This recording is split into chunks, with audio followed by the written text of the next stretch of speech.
The storm doesn't roll in. It detonates.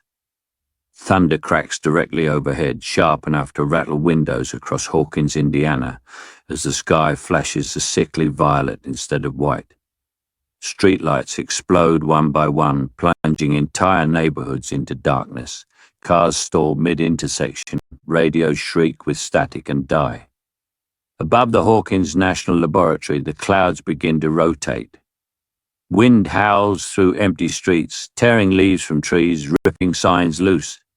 The air smells metallic, sharp like burned wires and ozone. Somewhere deep underground, alarms scream as machines spike far beyond safe limits. Technicians shout over one another, hands flying across consoles as readings go red. The barrier is failing. In the woods outside town, the ground trembles. A thin tear, sharp as a razor, appears in mid-air, hovering several feet above the forest floor. It pulses, expanding with a sound like wet fabric tearing apart. Purple-black energy spills outward, bending light around it. Gravity warps, leaves lift and freeze, suspended. The upside down pushes back. Inside the rift, something else presses forward. This not darkness, not fire. Silence. The tear widens violently, splitting the sky in a vertical wound that stretches higher than the treetops. From within comes a cold wind that doesn't belong to Indiana, dry, stale, carrying the scent of rot and long-abandoned places. Then a figure stumbles out. He crashes to his knees on damp soil, gasping, clutching a revolver like it's the only thing anchoring him to reality. His clothes are worn, dust-caked, streaked with dried blood. His eyes dart wildly, scanning the trees, the intact road beyond them, the power lines humming overhead. Lights. He freezes. Another figure follows, then another, boots hitting the ground hard, weapons raised instinctively. A woman grips a katana, eyes sharp, shoulders tense. A man with a sheriff's hat stumbles forward last, coughing, one hand pressed to his ribs, the other steadying himself against a tree. They stare. No ruins, no burned-out cars, no bodies. Just a town. Electric lights flicker back on down the road. A distant porch lamp glows like a miracle. "What the hell is this place?" someone whispers, voice rough from years of shouting over gunfire and screams. Behind them, the rift stabilizes, humming with violent energy. The sky above Hawkins fractures with spiderweb cracks of purple lightning, illuminating the town in pulses. Normal houses, clean streets, windows with curtains drawn. A world that never ended. Back in Hawkins, people step out onto porches, shielding their eyes from the unnatural glow. Dogs whine and pull at leashes. Parents call their children inside. Somewhere, glass shatters as a shockwave ripples through the air. In the woods, the newcomers flinch as the sound hits. Too loud, too sudden. Gunshots echo in their memories, explosions. Sirens that never came in time. "Stay sharp," the man in the hat mutters. "This feels wrong." As if in answer, a low moan drifts through the rift behind them. It's soft at first, almost distant. Then another, and another. A shape lurches forward from the tear, human once, long ago. Skin grey and slack, jaw hanging loose, eyes clouded and empty. It collapses onto Hawkins soil, fingers clawing uselessly at the dirt before it pushes itself upright with unnatural persistence. One of the survivors raises his gun, firing on instinct. The bullet tears through the creature's chest. It doesn't slow. "Head!" someone shouts. The second shot snaps the skull back, dropping the body hard. Silence returns, thick and heavy. The group stares at the corpse. The ground around it begins to frost. Dark veins creep outward from the body, spreading across the leaves and soil, pulsing faintly purple before fading. The air hums, reacting, as if the world itself doesn't know how to process what just arrived. In town, sirens finally begin to wail. Military vehicles roar out of the lab's gates, headlights cutting through the storm. Helicopters struggle to lift off as the sky churns violently above them. Scientists watch in horror as readings stabilize, not because the breach is closing, but because it has connected. Two realities locked together. In the woods, the survivors slowly back away from the rift, eyes never leaving it. More shapes move inside now, pressing toward the opening, drawn by sound, by life. "This isn't a trap," the woman with the katana murmurs, voice tight. "This is something worse." The man in the hat looks toward Hawkins, the lights, the homes, the people who don't yet know what's coming. "We don't belong here," he says quietly. The rift pulses once more, brighter than before, and the sky over Hawkins splits wider, welcoming the dead into a world that still believes it's alive. The rift spits them out violently. Rick Grimes hits the asphalt first, rolling instinctively, rifle up before his back even touches the ground. Daryl Dixon lands beside him, crossbow raised, eyes already scanning for threats. Michonne emerges last, katana half drawn, her boots scraping against the street that is far too clean to be real. They freeze. The air is wrong.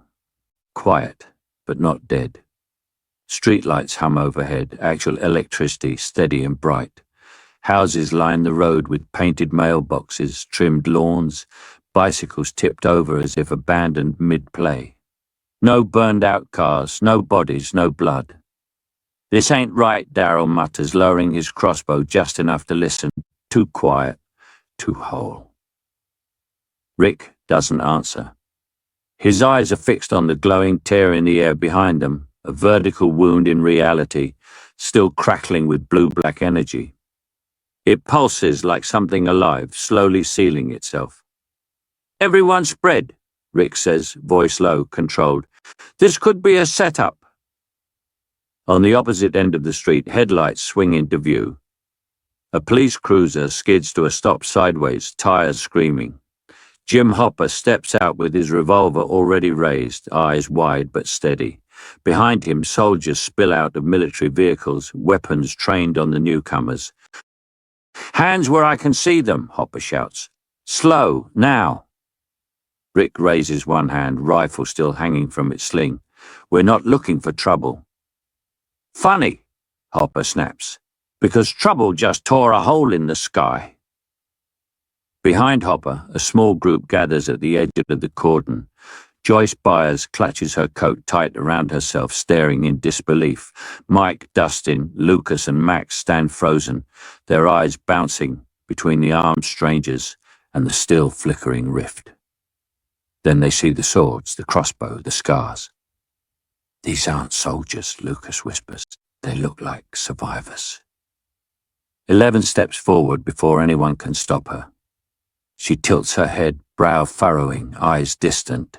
The world around her seems to dim slightly, like a camera pulling focus. Her breath catches. "There's nothing," she says softly. Behind them, it's empty. Rick notices her immediately, the shaved head, the hospital gown hidden under a jacket, the way everyone seems to unconsciously give her space. "Kid," Rick says carefully, "you okay?" 11 doesn't answer. Her gaze slides past him, locked on the rift.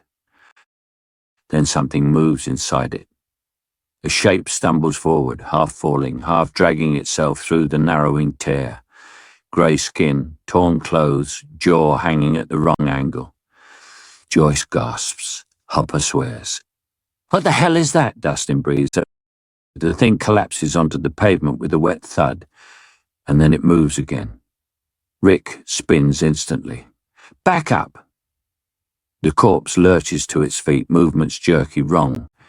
Its eyes are clouded white, unfocused. It moans, a low, hungry sound that makes the hairs on the back of Rick's neck stand up. Hopper fires. The shot echoes down the street. The bullet punches straight through the thing's chest, tearing out a spray of blackened blood. The walker doesn't even slow down. What? Hopper fires again. Another hit. Another hole. The thing keeps coming. Rick raises his rifle and puts a round clean through its head. The skull snaps back, collapsing inward, and the body drops instantly, lifeless. Silence crashes down over the street. Hopper stares at the corpse, then at Rick. You didn't aim for center mass. Rick lowers the rifle slowly. You don't kill them that way. Kill what? Joyce whispers. Daryl steps forward, eyes never leaving the body. They're dead already. The rift behind them shudders violently. The second moan echoes from inside. 11's eyes widen. More, she says, fear cutting through her voice. They're coming. The tear in reality bulges outward and something on the other side pushes back. Red emergency lights wash over Hawkins like a slow but bleeding sunset. The sirens don't stop. They don't even waver. They scream with mechanical certainty as military trucks choke the streets, tires hissing against wet asphalt. Soldiers move fast, practiced, rifles raised not at monsters but at people. Rick Grimes clocks it instantly. Same playbook, he mutters, voice low, eyes tracking the perimeter forming around them. They always do this first. Spotlights snap on. A loudspeaker crackles, distorted by static and rain. All civilians remain indoors. This area is under federal quarantine. Carl grips his hatchet tighter. Maggie scans rooftops. Daryl already has his crossbow half raised, muscles coiled like a drawn wire. They aren't afraid of soldiers. They're afraid of what soldiers do when they panic. Across the street, Mike Wheeler watches from behind a squad car, breath shallow. He's never seen Hawkins like this, not even during the lab days. This isn't secrecy anymore, this is occupation. Lucas whispers, "They're not here to protect us." Dustin swallows. Yeah, they're here to erase us. Inside the middle school gym, converted in under an hour into a command post, maps flicker across portable screens. Technicians bark numbers. Geiger counters tick and spike. The rift hangs open beyond the bleachers, a vertical wound in the air, pulsing faintly blue-black, like a heartbeat struggling to stabilize. Soldiers form a human wall between it and the town. 11 stands near the edge of the light, hospital gown clinging to her arms, eyes fixed on the tear in reality. Her nose begins to bleed, not from effort, but from proximity. Something about the rift feels closer now, more aware. Dr. Owen speaks quickly to a uniformed commander. We don't know how porous the boundary is yet. If we rush containment... We don't rush, the commander snaps. We lock it down. No one in, no one out. If this spreads, we burn the site. The word burn lands like a dropped weapon. Joyce Byers steps forward. My son is in this town.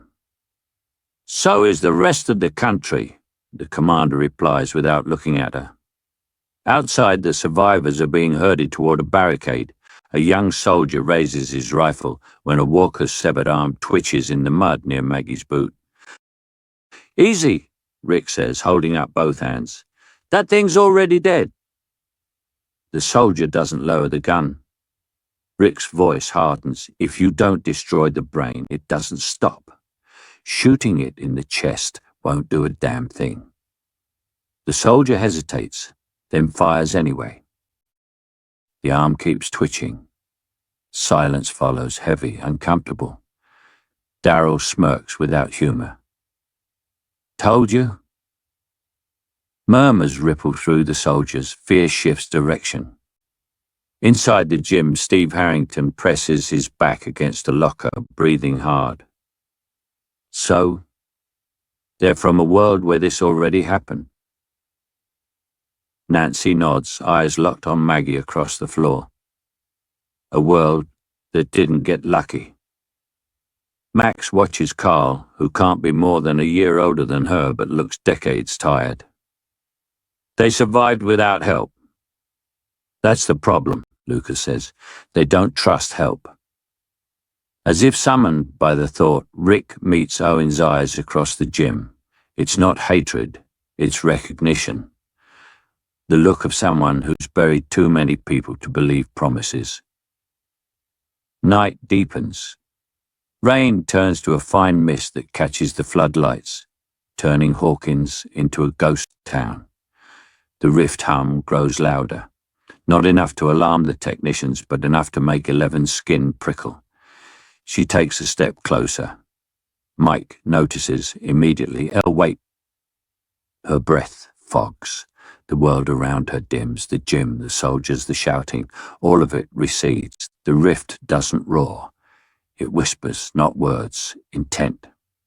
On the other side, something shifts. The monitors spike. One technician swears, another shouts, "Energy surge, unaccounted vector." The commander barks, "Stabilizers now." Too late. The rift pulses once, then again, each beat wider than the last. Daryl's head snaps up. "You hear that?" Rick does, a sound like wet earth tearing open. From deep within the darkness beyond the tear, 2 points of faint, intelligent light flicker, then vanish. Eleven stumbles back, gasping. Her eyes are wide, terrified, not of what she saw, but of what saw her. "It's looking," she whispers. The lights cut out, and in the darkness, something on the other side begins to move. The first walker doesn't shamble. It listens. Ash drifts sideways through the rift like black snow as the dead man stands motionless in the ruined street beyond. His jaw hangs open, skin grey and split, one eye gone. But he doesn't lurch forward. He tilts his head, slow and deliberate, as if catching a sound no one else can hear. A low hum vibrates through the air, electrical, wet, wrong. On the Hawkins side of the rift, floodlights flicker. Soldiers shout, guns are raised. No one fires, because the walker takes a step back. Rick's hand tightens on his revolver. "That ain't right," he mutters, voice tight. He's seen millions of them. He knows their patterns, hunger, noise, movement, and this thing is waiting. Behind him, Daryl lowers his crossbow inch by inch, eyes narrowing. "They don't do that," he says. "They don't ever do that." The ground beyond the rift begins to darken, as if a shadow is being poured across the cracked asphalt.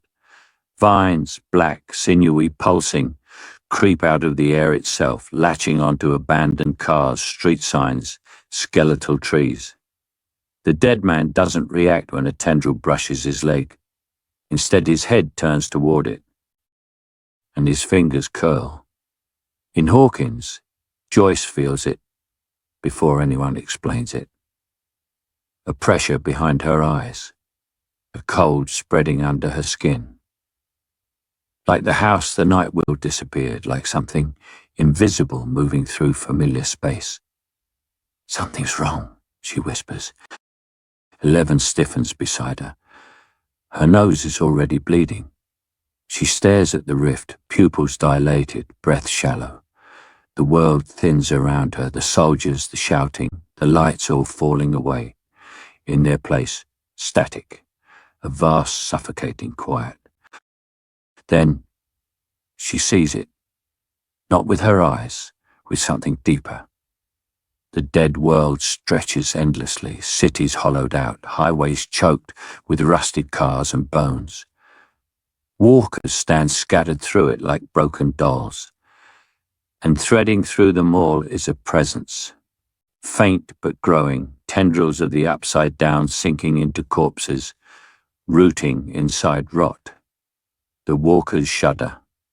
One lifts its head. Another straightens its spine with a wet crack. Their movements are slow, jerky, but intentional. Eyes clouded white flicker, tracking something unseen. Tracking her. "Elle?" Mike's voice trembles. "What do you see?"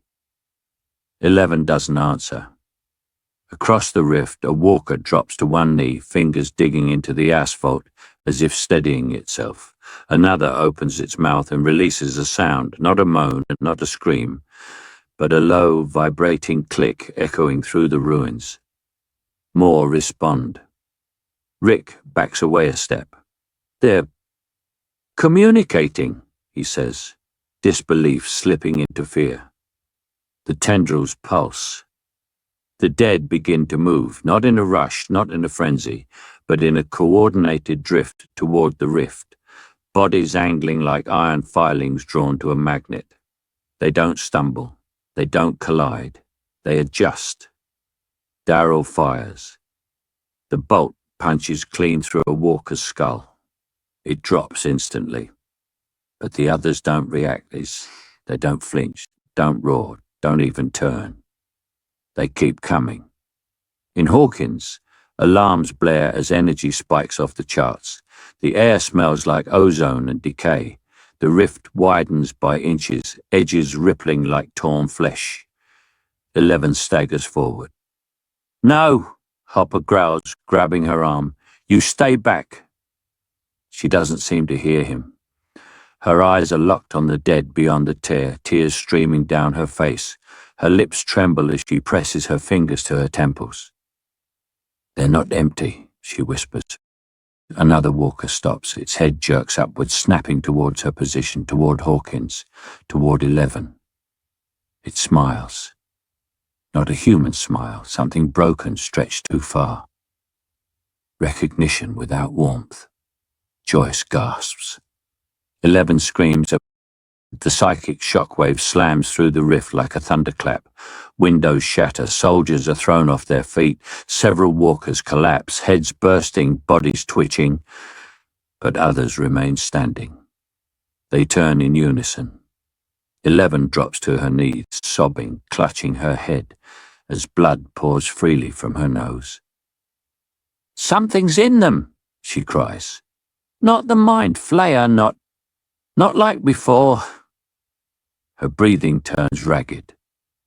It's learning. On the dead world side, deep beneath the ruined street, something massive shifts, slow, deliberate, awake. The walkers stop moving. Every single one of them turns toward the rift. And for the first time since the world ended, the dead wait. The air inside the Hawkins middle school gym vibrates. Lights flickering as if the building itself is holding its breath. 11 stands barefoot on the cold hardwood floor, blood already drying beneath her nose. Around her, the survivors from the other world keep their distance, hands on weapons, eyes sharp, bodies tense like animals cornered too many times before. "Just tell her to stop," one of them mutters, voice raw with exhaustion. 11 doesn't hear it. Her eyes roll back, pupils swallowed by white, and the room vanishes. She falls forward, but instead of hitting the floor, she keeps falling. The sky opens above her, grey and choked with smoke. Sirens scream in the distance, not the clean test alarms of Hawkins, but desperate, overlapping howls of panic. She stands in the middle of a highway clogged with abandoned cars, doors flung open, luggage scattered like shedskin. The smell hits next: fuel, rot, blood, rain-soaked asphalt. This is not the upside down. This is worse. She doesn't move through the world moves through her. Hands grip a steering wheel, knuckles white. A man's breath stutters as something slams against the car window. Teeth crack glass. Fingers, grey, swollen wrong, drag across the windshield. A gunshot rings out, too loud, too close, and the body collapses, only to twitch, then rise again. 11 gasps, clutching her chest, but the memory doesn't stop. The hospital hallway floods with screams. A mother sobs over a sheet-covered child that suddenly sits up, jaw snapping. A soldier fires until his rifle clicks empty, then runs. He doesn't make it far. Cities burn, power grids fail. Night comes early and never really leaves. 11 stumbles through it all, invisible, helpless, absorbing the end of the world through 1,000 borrowed eyes. She feels hunger gnaw for days without food, feels the weight of a knife held too long, hands shaking not from fear, but from how normal killing has become. She feels the moment hope dies, not loudly, but quietly when people stop planning for tomorrow. And beneath it all, something else, a presence. At first it's subtle, a pressure behind the memories, like fingers resting lightly against glass. The dead move. They shouldn't, but they do. Not randomly, drawn, guided. 11 focuses, pushing past the horror, reaching deeper. The world shudders. She sees it then, not a face, not a body, but awareness. The walkers are not controlled. They are observed, studied, their patterns mapped, their reactions catalogued. Fear, sound, heat, thought, psychic thought. The presence recoils slightly, surprised. Then it leans in. A pulse ripples outward, and suddenly the memories change. The dead tilt their heads as if listening. A herd turns not toward noise, but toward a child hiding silently in the dark. Toward her. 11 screams, the sound tearing out of her as the two realities overlap violently. The gym bleeds into the dead world. Walls peel like wet paper, revealing streets drowned in ash. The lights explode overhead. 11! Someone shouts, but the voice stretches, distorts. She drops to her knees. Blood pours freely now as she clamps her hands to her temples, teeth clenched so hard they ache. She understands in a rush of terrible clarity. The upside down isn't just crossing into another world. It's learning how to survive there, learning death, learning humans. And it has found a perfect classroom. The presence presses closer, curious, hungry. It doesn't speak in words, but images slam into her mind, two worlds collapsing into one, endless dark, endless bodies. A reality where nothing truly dies. 11 pushes back with everything she has. The gym snaps back into place. She collapses forward, catching herself on shaking hands before finally hitting the floor. Silence crashes down, broken only by her ragged breathing. For a moment, no one moves. Then she whispers it. A name. Soft, broken, terrified. Whisperer. The word barely leaves her lips, but it detonates the room.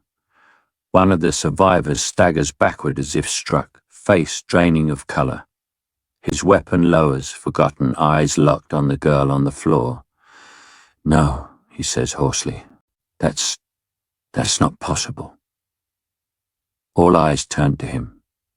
He swallows hard, voice trembling, not with fear of monsters, but memory. That's what they called them, he says, the ones who walked with the dead and made them listen. The night air was thick with rain, heavy and relentless, each drop hammering against rooftops and puddled streets like a percussion of warning. Fog slithered through the alleys, twisting streetlights into pale, trembling halos. Hawkins had always seemed safe at night, quiet even, but tonight the town felt wrong, hollowed, like the heartbeat of its streets had slowed to a death rattle. A scream shattered the drizzle. It came from Maple Street, a high, keening wail that carried terror into the bones of anyone who heard. Civilians bolted from their homes, clutching children, dragging dogs, clinging to whatever they could. The walkers had arrived. Rick Grimes crouched behind a flipped sedan, eyes scanning the dark. The creatures moved like a storm, shuffling with unnatural patience, driven by hunger and something darker. He didn't need to tell anyone. Maggie, Daryl, Carl, they all knew. Hawkins's small defences, the sandbag barricades, the hastily deployed troops, the rifles with blank stares behind them, they weren't built for this. Not for a flood of the dead. A pair of soldiers opened fire. Bullets tore through Walker torsos, splattering rain and blood. The creatures slowed briefly, then pressed forward, relentless. A mother fell screaming as one dragged her into the fog. Carl's hand tightened on his hatchet. "We can't save them all," he said, voice trembling but steady. Across the street, 11 floated on instinct and fear, her eyes glowing faintly in the rain-soaked darkness. She raised her hands, pushing, bending the air, forcing a walker back into the mist. But there were too many. Every movement pulled at her, drained her, made her vision blur. One hand slipped as a walker lunged from the fog, its eyes dull but hungry. "No!" Mike shouted, grabbing her arm, yanking her back. "You can't do it all, El." Daryl swung his crossbow with practiced precision, bolts thudding into the heads of the advancing dead. "They just keep coming," he growled. His jaw was tight, his usual sarcasm gone, replaced by the raw focus of survival. "How many more are there?" Rick shook his head. "Doesn't matter. We hold what we can." The first military barricade collapsed. A soldier screamed as a walker ripped through his leg. Another fell into the street, writhing as the creatures closed in. Civilians ran blindly, slipping in mud, dragging the chaos behind them. Joyce Byers grabbed a child, dragging her into a doorway, shouting over the din, her voice raw. "This isn't a drill," she cried. "They're coming! They're coming!" Even the town's older residents, who had seen every strange government experiment, every hidden truth, stared in disbelief. The walls of denial crumbled first, then the walls of safety. Hawkins was no longer their town. It was a battlefield. Inside City Hall, the commander's face was pale. "All units report," he barked into the radio, static, panic, then a voice shaking. They're inside, too many." A map spread across the table, red dots marking Walker sightings. The rift shimmered faintly, a bleeding scar in the fabric of reality behind the building. Every pulse seemed to pulse with more life, more hunger. The hybrid energy, the upside down leaking into this world, made the walkers faster, more coordinated. One bolt of the radio signal flickered, caught, then screamed again with the distorted voice from the other side. Maggie grabbed Rick by the shoulder. "We can't just stand here," she said, eyes wide with fear yet burning with resolve. "We need to move civilians. Get them somewhere safe." Rick looked down the streets where shadows of the dead writhed under the rain-soaked lamps. "Safe isn't in this town anymore." His words were a whisper to himself, but the weight in them pressed into everyone near him. Suddenly, the rift pulsed, brighter and wider than before. 11's eyes snapped to it, pupils contracting. The walkers halted mid-shuffle, heads tilting unnaturally, sensing something unseen. The air itself seemed to thrum with pressure, a vibration felt in bones and teeth. Something was watching. Not the creatures, something beyond, patient and calculating. A crackle came over the radio, harsh and mechanical. The commander's voice, sharp and cold, cut through the chaos. "Containment Protocol Delta is authorized. All units prepare for eradication. This town will be purged if necessary." The words landed like a hammer. Everyone froze. Civilians clutched each other. Soldiers paled. Even the survivors, used to death, used to despair, stared stunned. The solution wasn't rescue anymore. It was destruction. Daryl cursed under his breath. "You gotta be kidding me!" Rick's hand went to his revolver. "No choice. If they follow orders, they'll burn it all down, and we'll be trapped in the middle." His eyes darted to 11, whose small frame shook under the pressure. He took a breath. "We survive somehow." The walkers pressed closer, creeping out of the fog. Screams echoed. Rain turned red with streaks of blood. The rift pulsed again, wider, hungrier, its glow illuminating the chaos with an unnatural, sickly blue. From somewhere inside, a faint outline shifted, a presence watching, waiting. The soldiers readied explosives, civilians screamed. Eleven's voice broke through the storm, calling to something she couldn't name. And in that moment, Hawkins was no longer safe. Not from the dead, not from the living, not from what waited beyond the rift. The night had only begun, and the command to erase it all was already in motion. Lightning split the sky in jagged silver as the storm above Hawkins rattled the empty streets. Rain poured like sheets of glass, hitting the asphalt and the overturned cars that littered the outskirts of the quarantine zone. The rift pulsed erratically above the middle school, its edges flickering between the sickly blue of the upside down and the ashen grey of the dead world beyond. Sparks danced along the stabilizers, wires sizzling as though the equipment itself was screaming. Inside the makeshift command center, tension was a living, breathing thing. Soldiers barked orders, their voices hoarse, echoing against concrete walls. 11 sat at the edge of the room, knees drawn to her chest, hands trembling slightly, trying to feel out the energy rippling through the rift. Across the floor, Rick Grimes paced, hatchet in one hand, revolver loosely at his side, his eyes scanning every corner, every shadow. "Do you see what's happening?" 11 whispered, voice raw almost to herself. Her nose bled lightly as the rift's pull tugged at her head, pulling her focus outward.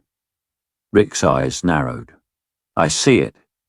I've seen this kind of chaos before. The difference is, you lot don't understand the rules." His gaze flicked towards Mike and Lucas, who were huddled near the monitor screens, trying to interpret the readouts.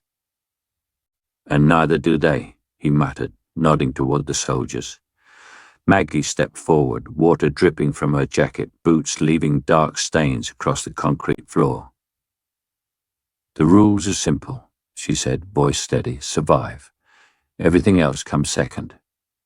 "No, Doctor," Owens interjected sharply, stepping between the two groups. His hands waved at the monitors, at the stabilizers that hummed dangerously. "We have a protocol. You can't just—" A surge of electricity shot through the room. One of the stabilizers sparked violently, smoke curling upward. Alarms blared. Everyone froze. "What the hell?" Daryl growled, gripping his crossbow tighter, eyes scanning for anything moving outside the windows where shadows seemed unnaturally long in the stormlight. "I didn't touch it," a young technician shouted, stepping back as sparks hissed from a console. His hands trembled, eyes wide with panic. Rick's voice cut across the chaos, sharp as a knife. "Doesn't matter. It's broken now. And broken means we die if it goes unchecked." The tension between the survivors and the soldiers snapped. A soldier shoved a teenage Hawkins kid, Will, toward the wall. "Get out of my way," he barked. Mike's hands went up, trembling, but his voice was steady. "He's not in the way." The soldier sneered, stepping closer. "In my world, you don't argue. You obey." "Not everyone's world is your world," Rick said, stepping forward, revolver raised. His gaze met the soldier's, hard and unflinching. Every inch of him radiated the weight of years spent surviving impossible odds. The room went silent for a heartbeat. Then a single shot rang out. No one knew who fired first.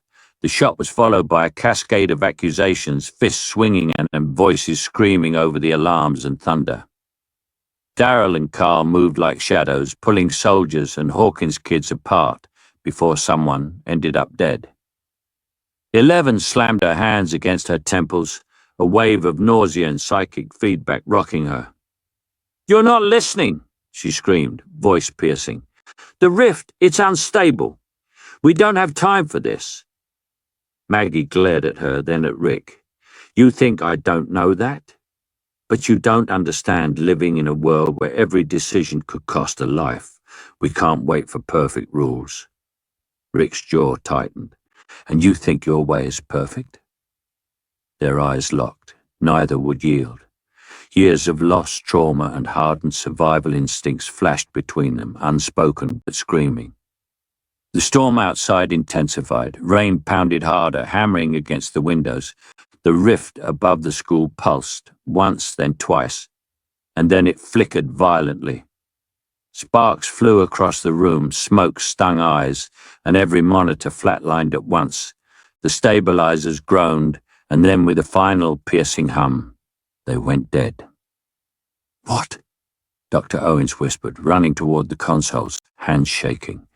He tried to reset them, but nothing worked. Daryl crouched low, crossbow at the ready. Rick's hand went to his revolver.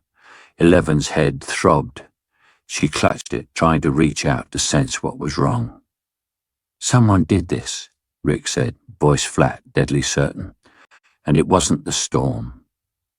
No one moved. Eyes darted, suspicion rippling through the room like a cold wind. Soldiers glanced at the survivors. Survivors glanced at the soldiers. Trust, the fragile thread that had barely held them together, snapped. The rift pulsed again, larger this time. The edges burned brighter, more erratic, as if the tear itself were watching, waiting.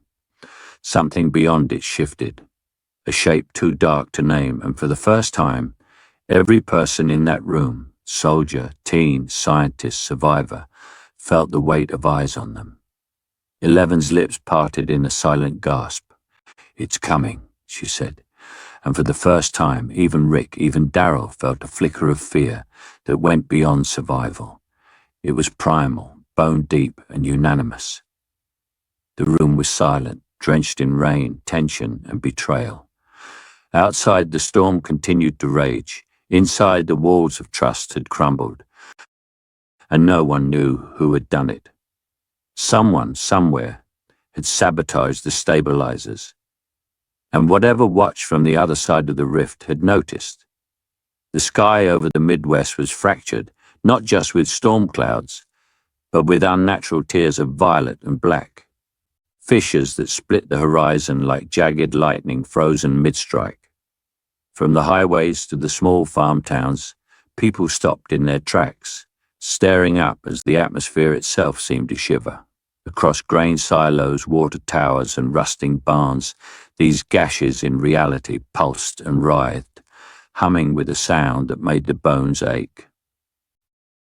Rick Grimes crouched behind the crumpled hood of an abandoned sedan on the outskirts of a town that had once been quiet, peaceful.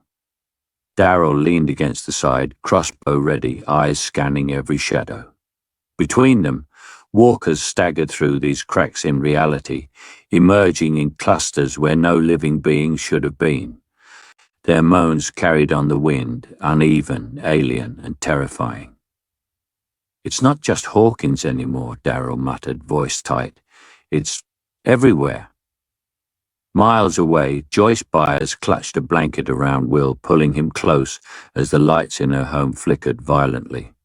The television, still broadcasting local news, was scrambled, then briefly replaced with images of impossible events. Towns aflame, highways abandoned, hordes of walkers flooding urban streets. "Mum, what is happening?" Will's voice trembled. 11's hand hovered near his shoulder, skin prickling, the hair on her arm standing straight. Her eyes were distant, focused, and unblinking, tracking movements in the rift that she could feel but not yet see fully. In Washington, military leaders crowded around glowing maps. Each fissure in the Midwest blinked red and purple on the digital screens, expanding, multiplying. A general slammed his fist on the table. Containment failed. Every attempt failed. "These fractures, they're opening faster than we can predict," another officer, voice shaking despite the uniform, said. "We're looking at multiple states, tens of millions at risk, entire infrastructure gone." Outside, the faint rumble of distant sirens punctuated the tension, a reminder that panic had already begun. Back in Hawkins, Nancy Wheeler peered out from a second-story window of the hospital. Fire trucks struggled through streets filled with fleeing citizens and wandering, confused walkers. "This is global," she said, voice barely audible over the chaos. "We're just the beginning." Steve Harrington leaned beside her, gripping his bat tighter. "And the military's about to do something stupid."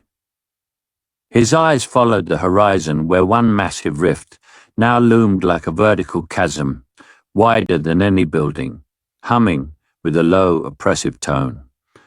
Carl Grimes and Maggie moved carefully along the side streets of a small town, the once familiar houses now shadowed and threatening.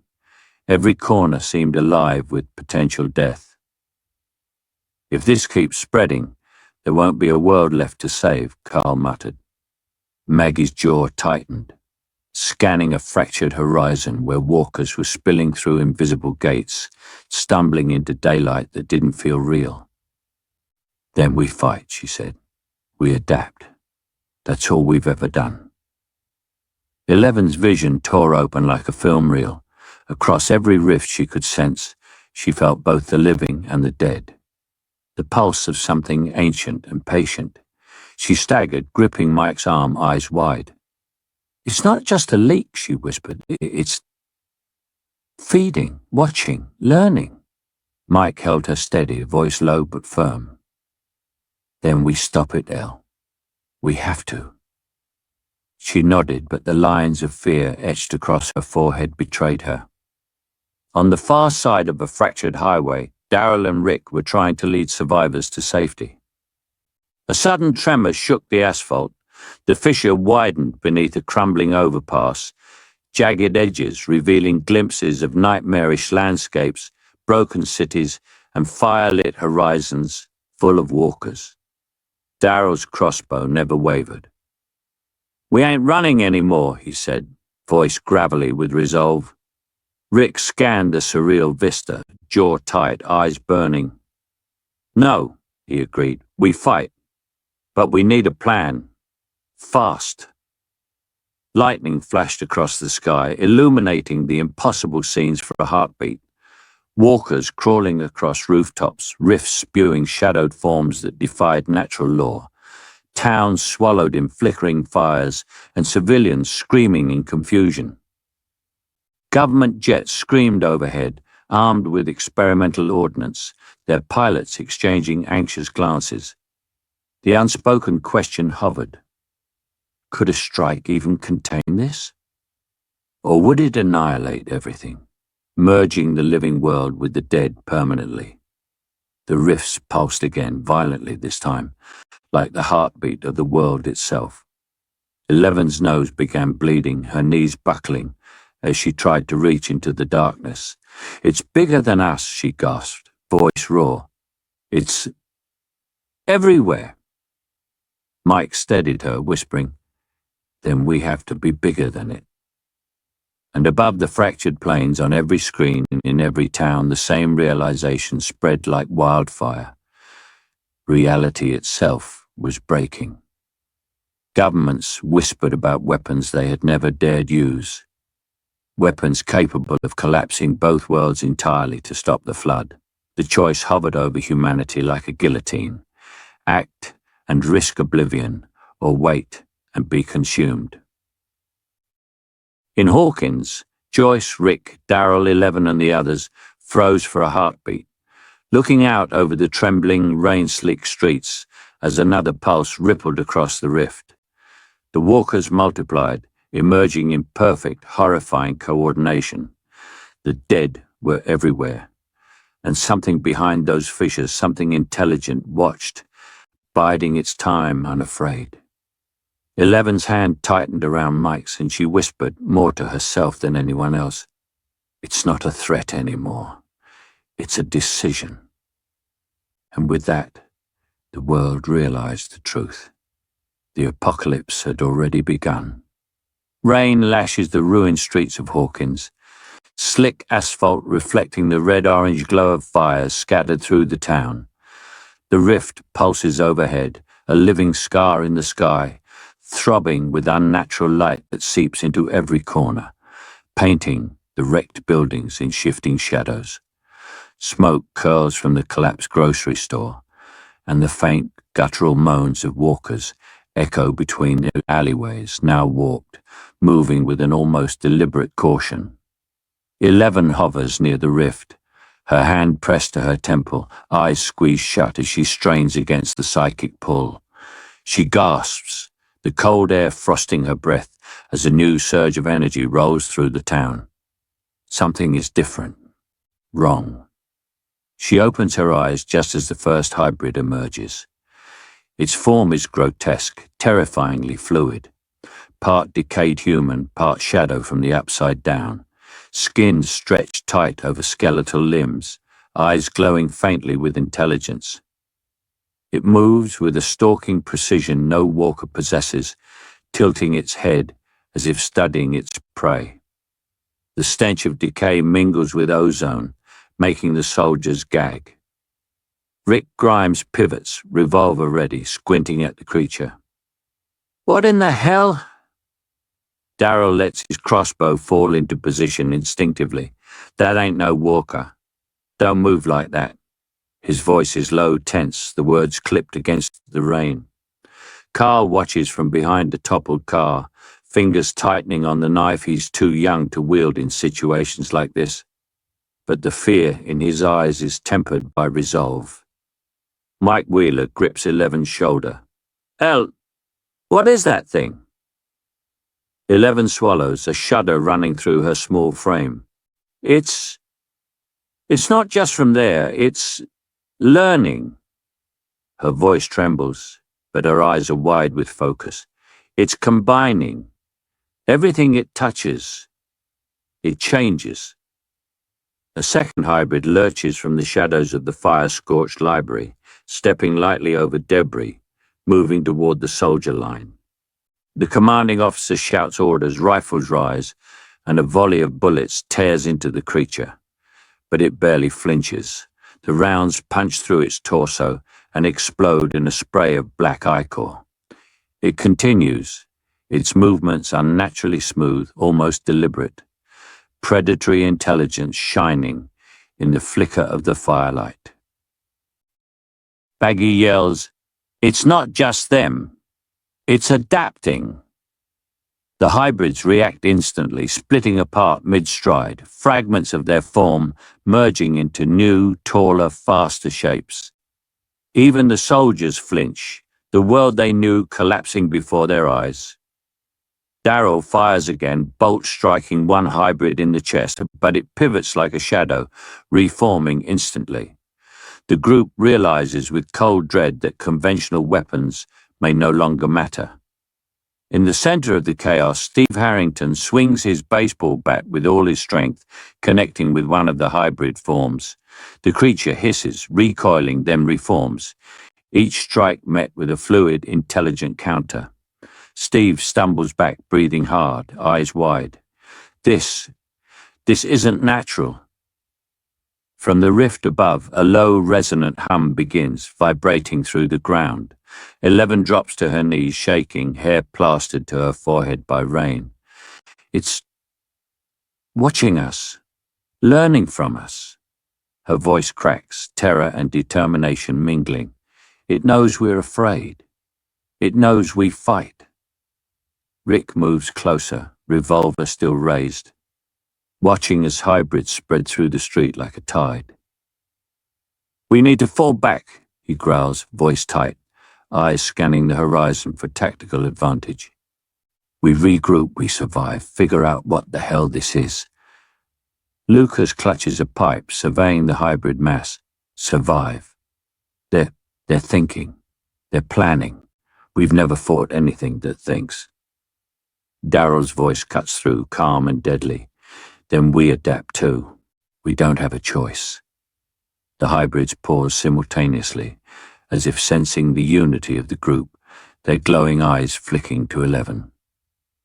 A shiver runs through the psychic barrier. Something massive stirs beneath the rift, deeper than any hybrid, older than any human memory. The hum grows, pulsing with intent. The ground trembles, sending debris skittering across the rain-slicked streets. 11 lifts her head, terror flashing across her face. It's awake. It's aware. From the darkness beneath the rift, a shadow rises, a hulking form, vast and coiled, glimmering faintly with energy that hums like a heartbeat. Its presence presses down on everyone in the street, ancient and intelligent, exuding a silent, oppressive power. Even the hybrids fall back instinctively, almost reverently, to the edges of the scene. Rick swallows hard, feeling the weight of it all. God, what did we just wake? 11's eyes meet the survivors and soldiers alike. We're not just fighting monsters anymore, we're fighting it. Lightning splits the sky, illuminating the immense stirring figure below the rift for just a heartbeat. Every face in the street, the terrified civilians, hardened survivors and weary soldiers, turns upward in unison. The rain hammers down like the drumbeat of an impending war, and the rift pulses again, wider, deeper, hungry. The hybrids shift, but no longer toward humans. They watch, they wait. And something ancient, something intelligent stirs beneath it all, aware, calculating, patient. The first night of true horror has only begun. The cold night air hangs heavy over Hawkins, sharp with the tang of ozone and burning wood. Smoke curls from overturned cars, half burned by hurried defensive strikes earlier in the day, and puddles scatter across the cracked asphalt, reflecting the ghostly glow of the rift above. The tear in reality pulses faintly, like a wound still breathing. Rick Grimes stands near the edge of the street, crossbow slung over his shoulder, eyes scanning the perimeter. Beside him, Daryl crouches low, listening for the telltale shuffle of walkers that have begun drifting closer again.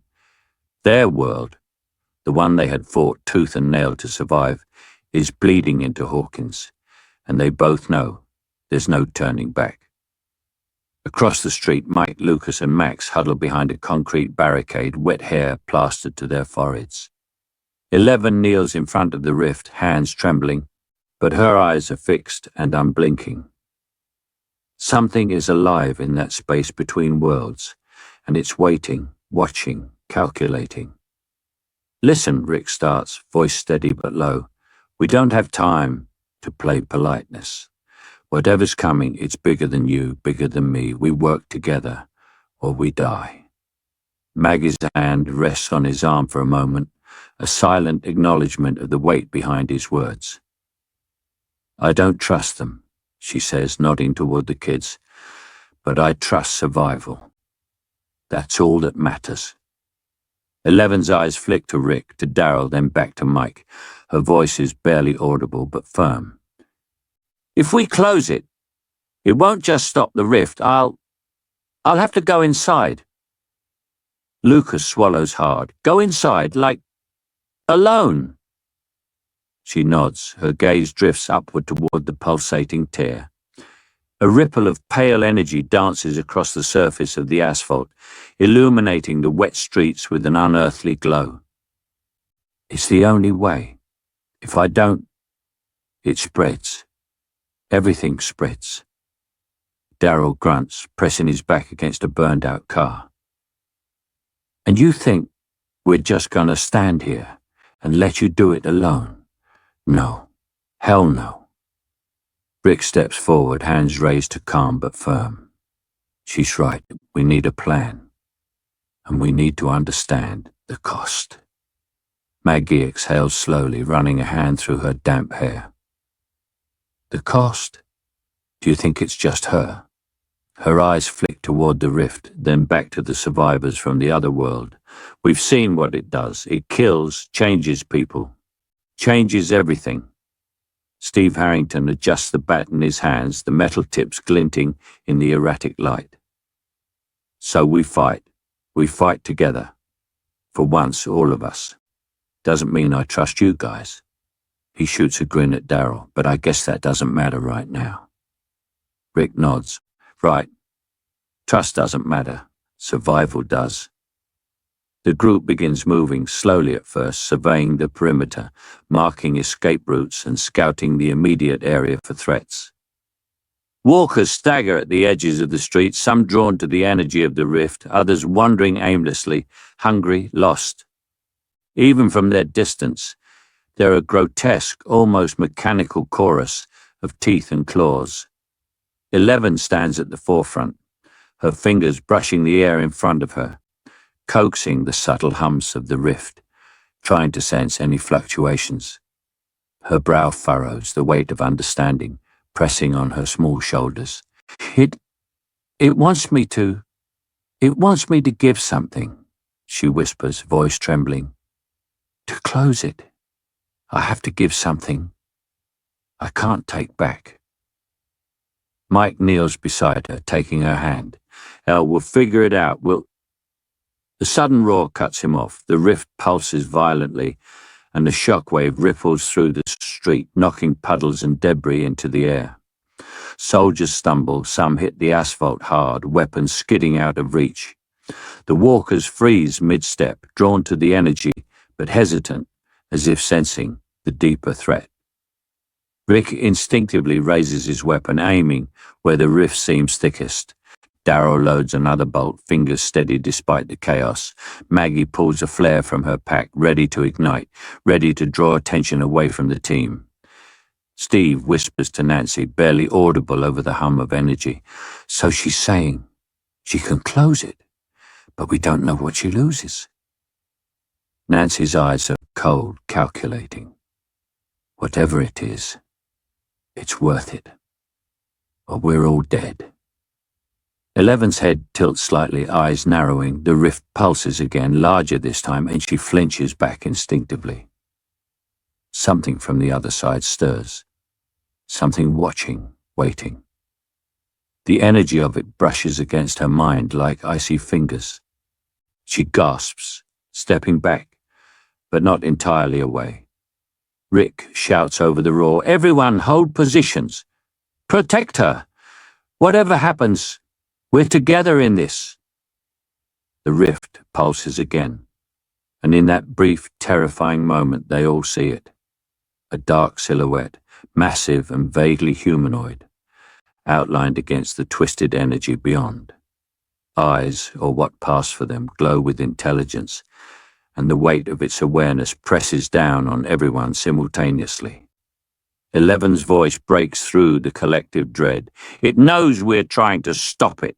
It knows me.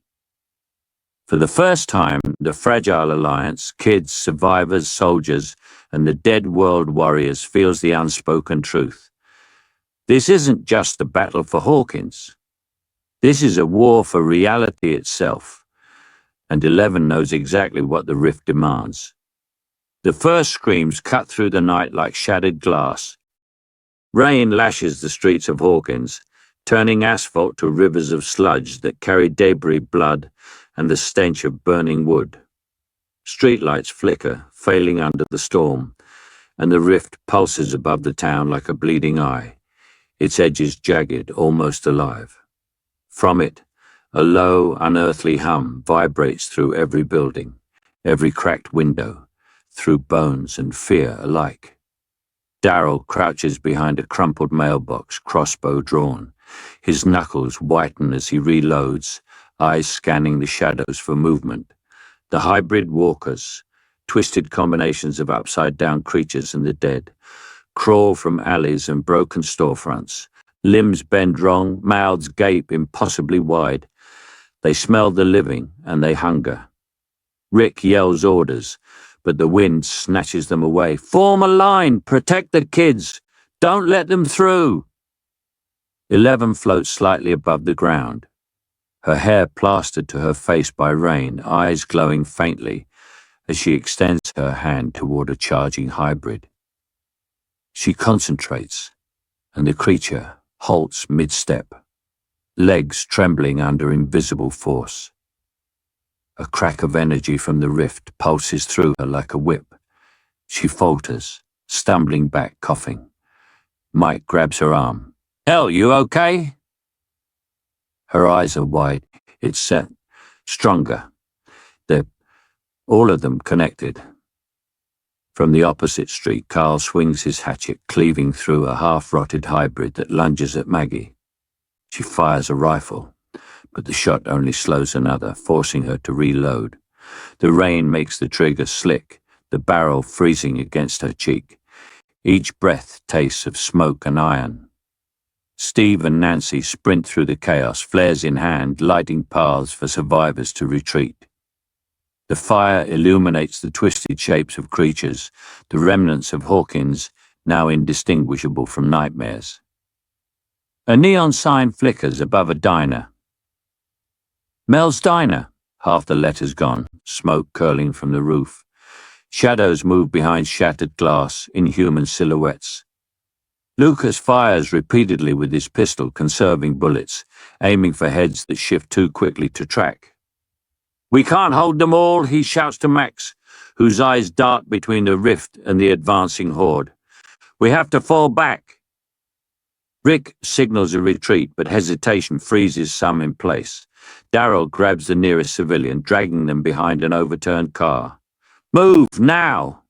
His voice is razor-sharp, leaving no room for argument. Inside a crumbling pharmacy, Eleven's concentration falters. Pain sears down her arms and chest as the rift pulses again.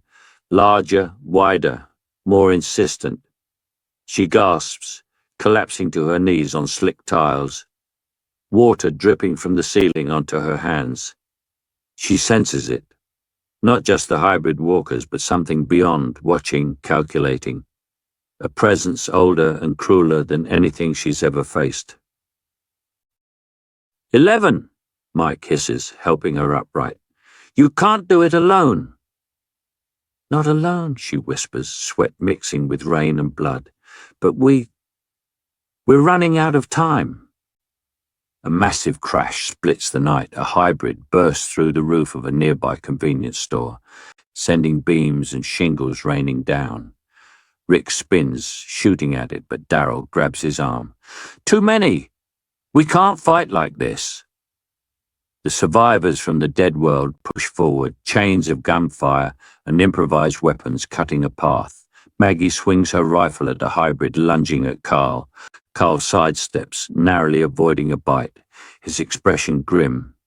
Each close call fractures nerves, and each victory tastes hollow.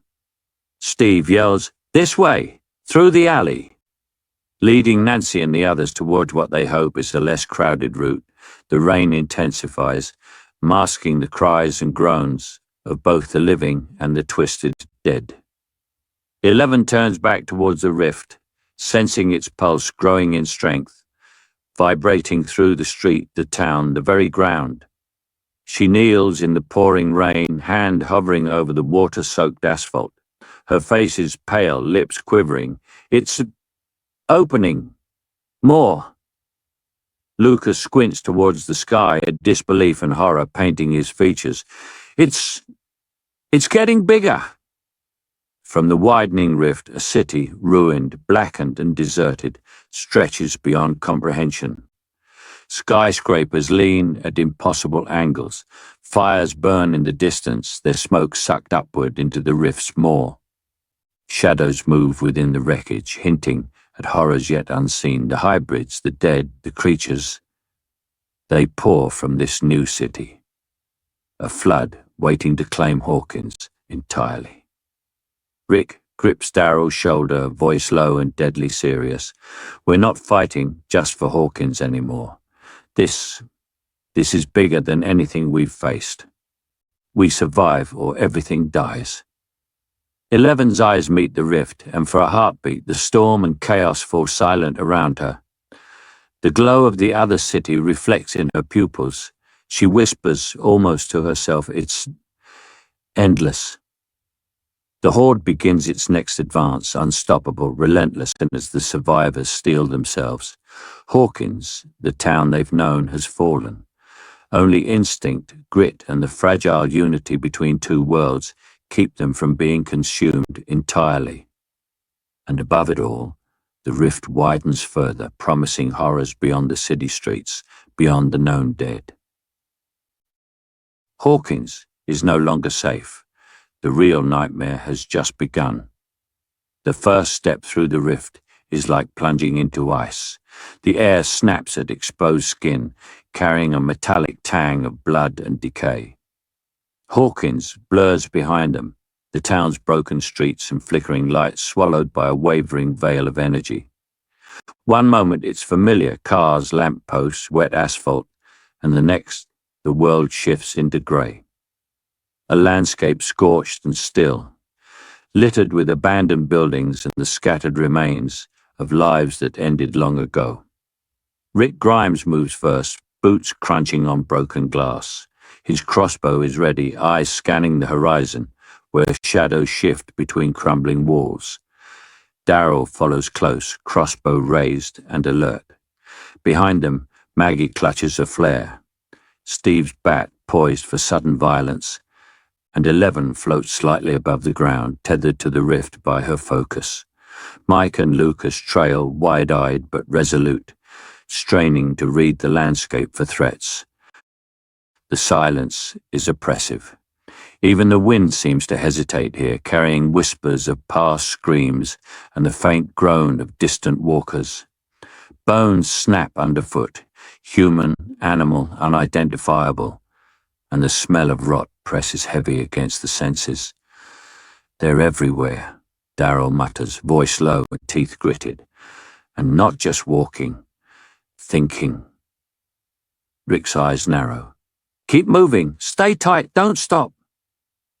They cross a cracked overpass, the cityscape below revealing a world completely lost. Cars are abandoned, their windows shattered, rust climbing over roofs like vines. Streets are littered with skeletal forms, some collapsed mid-run, others frozen in gestures of desperation. The skyline is jagged, buildings partially crumbled, their steel frames bare, skeletal towers against a grey, clouded sky. 11 pauses mid-step, nose twitching.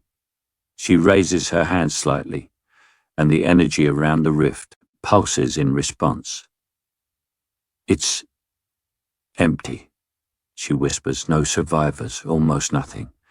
But something's here. Lucas squints into the distance. I think I see movement. A cluster of walkers emerges from a ruined strip mall.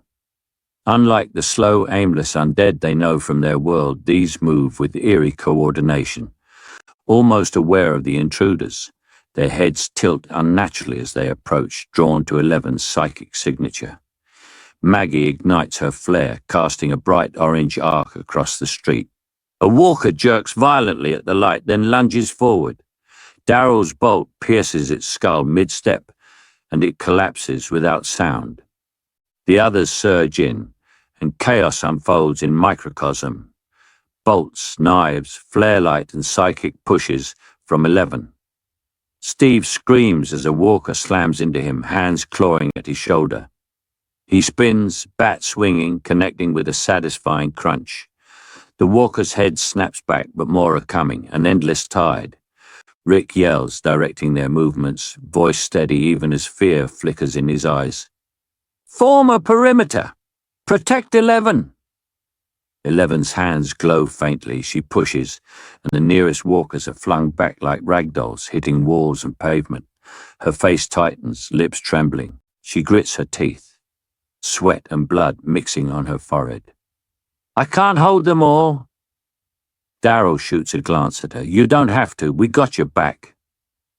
They push deeper into the dead city. Every block reveals new horrors. Bodies stacked in windows, skeletal remains tangled with rusting machinery, remnants of human civilization consumed by rot and time. The team begins to understand the scale of the devastation. This world is beyond repair. Humanity is gone. Or nearly so. Steve whispers, a voice shaking despite himself. It's like a warning, like they wanted us to see. Rick's jaw tightens. It's a battlefield, and we're walking into it, eyes open, everyone. They reach the heart of the dead city, a massive plaza where a collapsed statue leans at an impossible angle, its stone face cracked and unrecognizable. 11 stumbles to the center, knelt on the cracked concrete, sweat dripping into her eyes. This is what happens when we fail, she murmurs. All of it. Gone. Lucas scans the horizon and freezes. Something moves. Not like the walkers.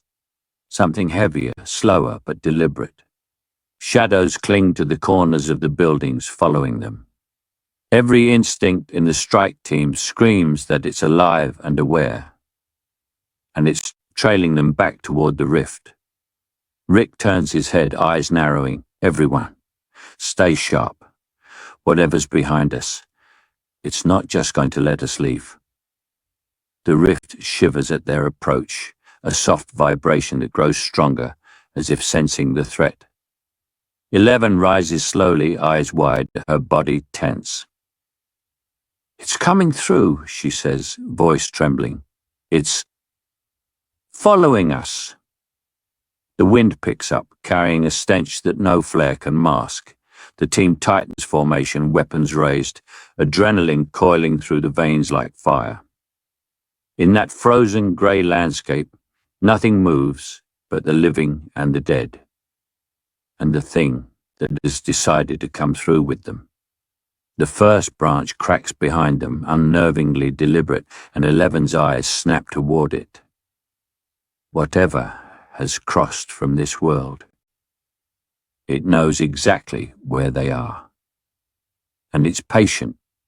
Rick swallows, voice low but firm. Then we fight, all the way back.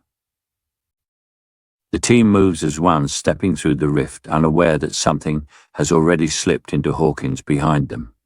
Silent, unseen, and watching. And for the first time, they realize the cost of entering this world. They are not just visitors. They may have brought its horrors home. The air is thick with the coppery smell of blood and ozone, the remnants of chaos from the streets below drifting upward into the darkened corridors of Hawkins High. The rain has stopped, but the clouds above twist unnaturally, like smoke caught in a violent current. The rift pulses against the ceiling, spreading a cold, blue-black light that throws fractured shadows across broken lockers, shattered windows, and the scattered remnants of barricades. 11 moves cautiously, barefoot over the wet tile floor, her eyes locked on the center of the room. The rift has widened, bending the light and the very air, and from its shifting depths emerges something massive, its outline barely perceptible, yet horrifyingly familiar. It's humanoid, but the proportions are wrong, too elongated, limbs bending in impossible angles, its movements fluid yet disjointed. The shadows seem to cling to it, drawn toward the energy leaking from the rift. Rick Grimes steps forward instinctively, crossbow ready, though he doesn't fire. Daryl is beside him, silent, senses alert, crossbow trained on the dark figure. Maggie grips her rifle with white-knuckled intensity, while Carl peers around her, wide-eyed but tense, holding his weapon with a cautious reverence. "Stay back," 11 whispers, her voice trembling slightly, but her posture is resolute. Her palms twitch slightly, a familiar spark of psychic energy lighting faintly around her fingertips. A voice echoes, not through the room, but inside their minds, smooth, cold, and layered with something impossibly old. We have come far, child." 11 stiffens, eyes narrowing. "Who are you?" The silhouette shifts, folding in on itself, then stretching upward like smoke drawn by a giant's inhale. "I am the mind behind all that moves. The hunger you see, the dead, the twisted energies of your upside down, is only a reflection of me. I am collapse made flesh, thought given form. I am inevitable." Rick steps forward, voice rough with frustration and anger. "Whatever you are, you're not winning. Not while we're breathing." A distorted chuckle resonates through the room, vibrating against the floor and walls. The air grows thick, almost viscous, making every movement an effort. Daryl growls low in his throat, sensing more than seeing. Creatures move in the shadows just beyond the reach of light.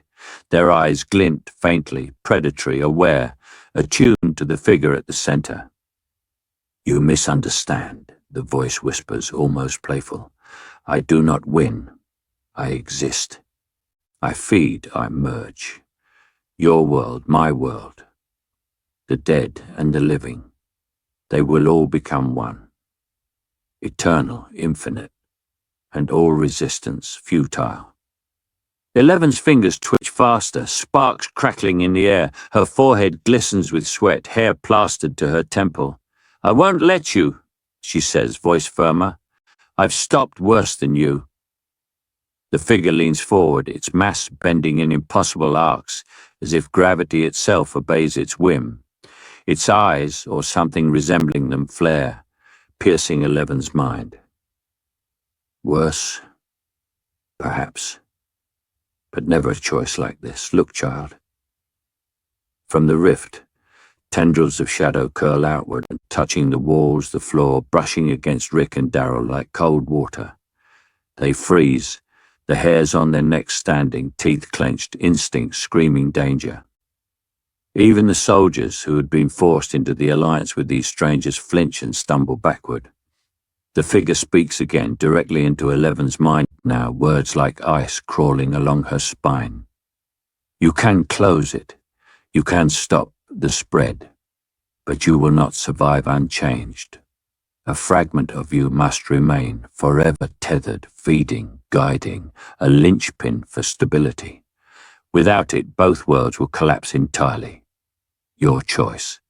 Sacrifice yourself, or watch everything die." 11 staggers, eyes wide, chest heaving. She grips her temples, attempting to push the psychic scream away. Mike grabs her shoulder, steadying her. "Elle, you don't have to." She cuts him off, shaking her head. "I have to. I'm the only one who can." Her voice is firm but trembling. "If I don't, they all die." "I won't let them die." Rick watches her, tense, fists clenched at his sides. "Kid, we'll cover you, whatever you need." The figure tilts its head, curious, as if analyzing her resolve. The tendrils of darkness retract slightly, coiling back toward the rift, but not leaving entirely. Its presence lingers, massive and oppressive. "Very well, child. Decide quickly. Time is slipping." A shudder runs through the building. The lights flicker violently as the rift pulses faster, and for the first time even the hardened survivors, the walkers, hunters, the soldiers, the teens who have faced horrors of their own, feel a shiver of real fear. This is more than a battle. This is the very essence of their worlds being weighed against one fragile human will. 11 inhales sharply, the psychic energy around her fingertips spiking. Her eyes lock onto the rift, seeing every twisted shadow, every movement, every whisper of the consciousness reaching for her. She nods, more to herself than anyone else. "I choose to stop it."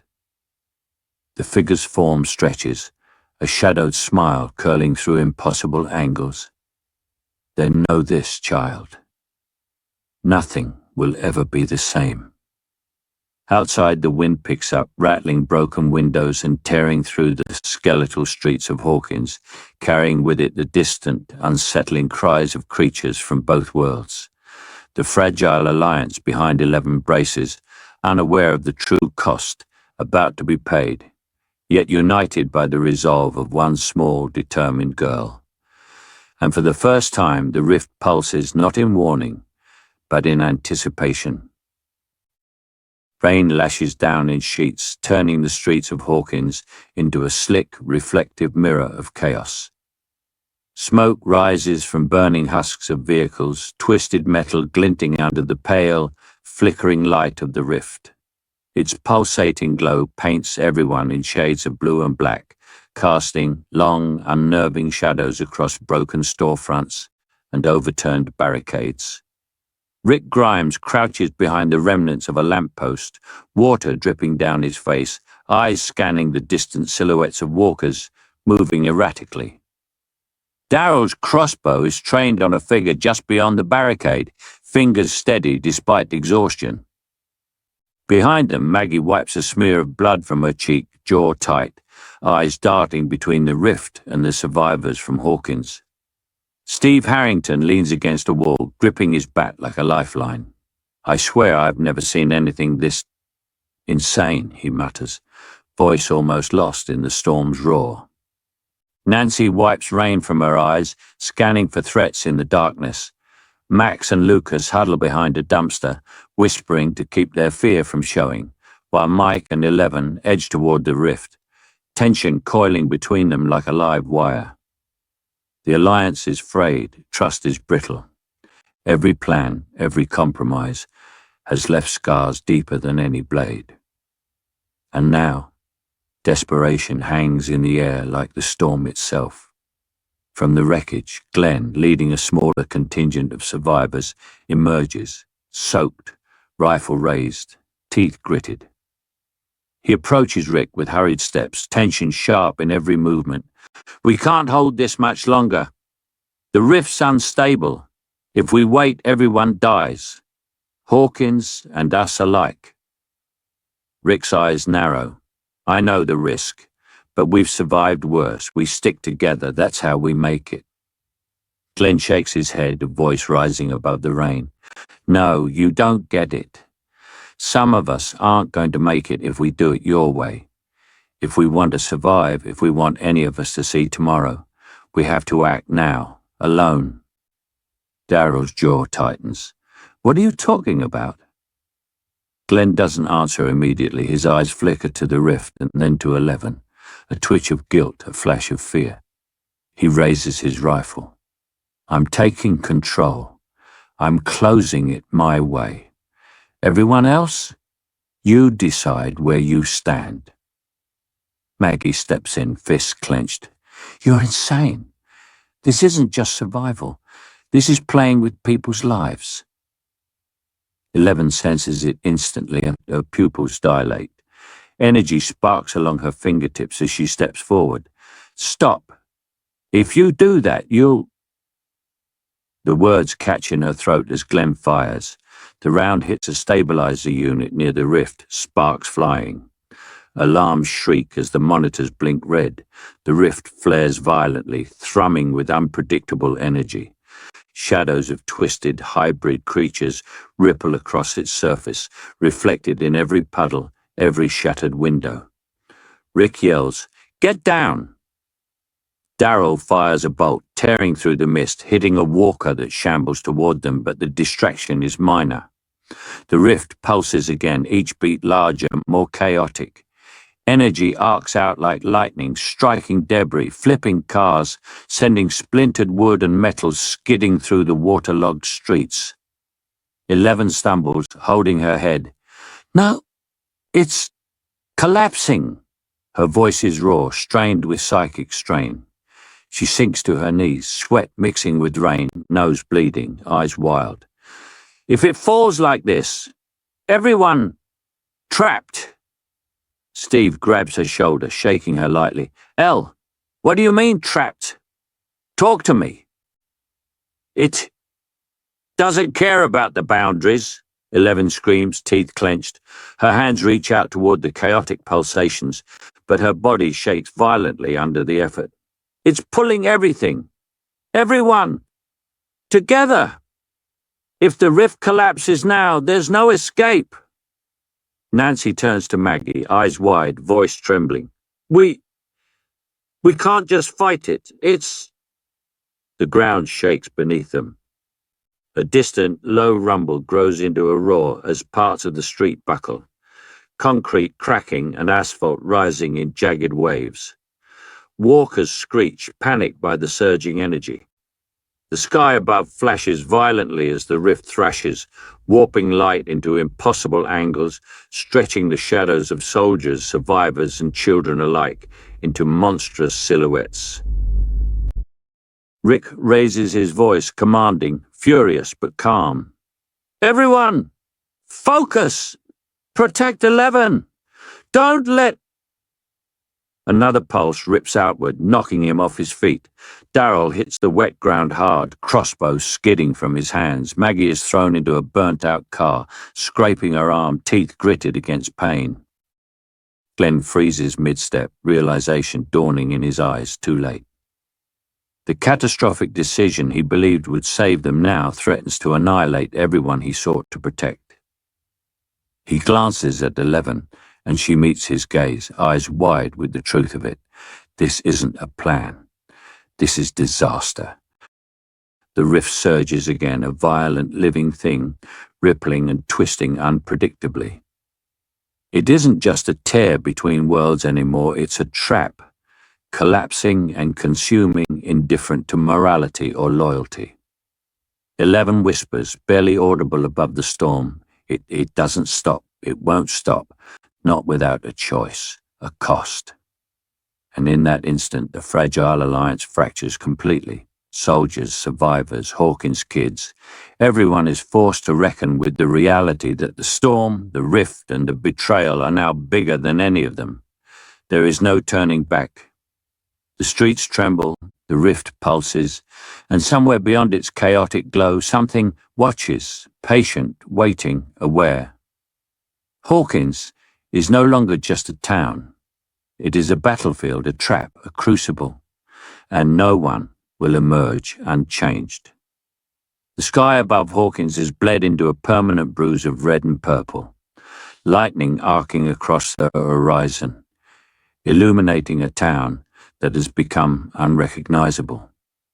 Buildings are shattered, cars overturned and burning, the streets slick with rain and blood. The rift pulses violently in the center of town, a jagged tear of blue-black light, radiating an unholy energy that makes the air vibrate in their chests. Rick Grimes crouches behind a crumbling wall, gripping his revolver tight, teeth clenched, sweat mixing with the rain streaking down his face.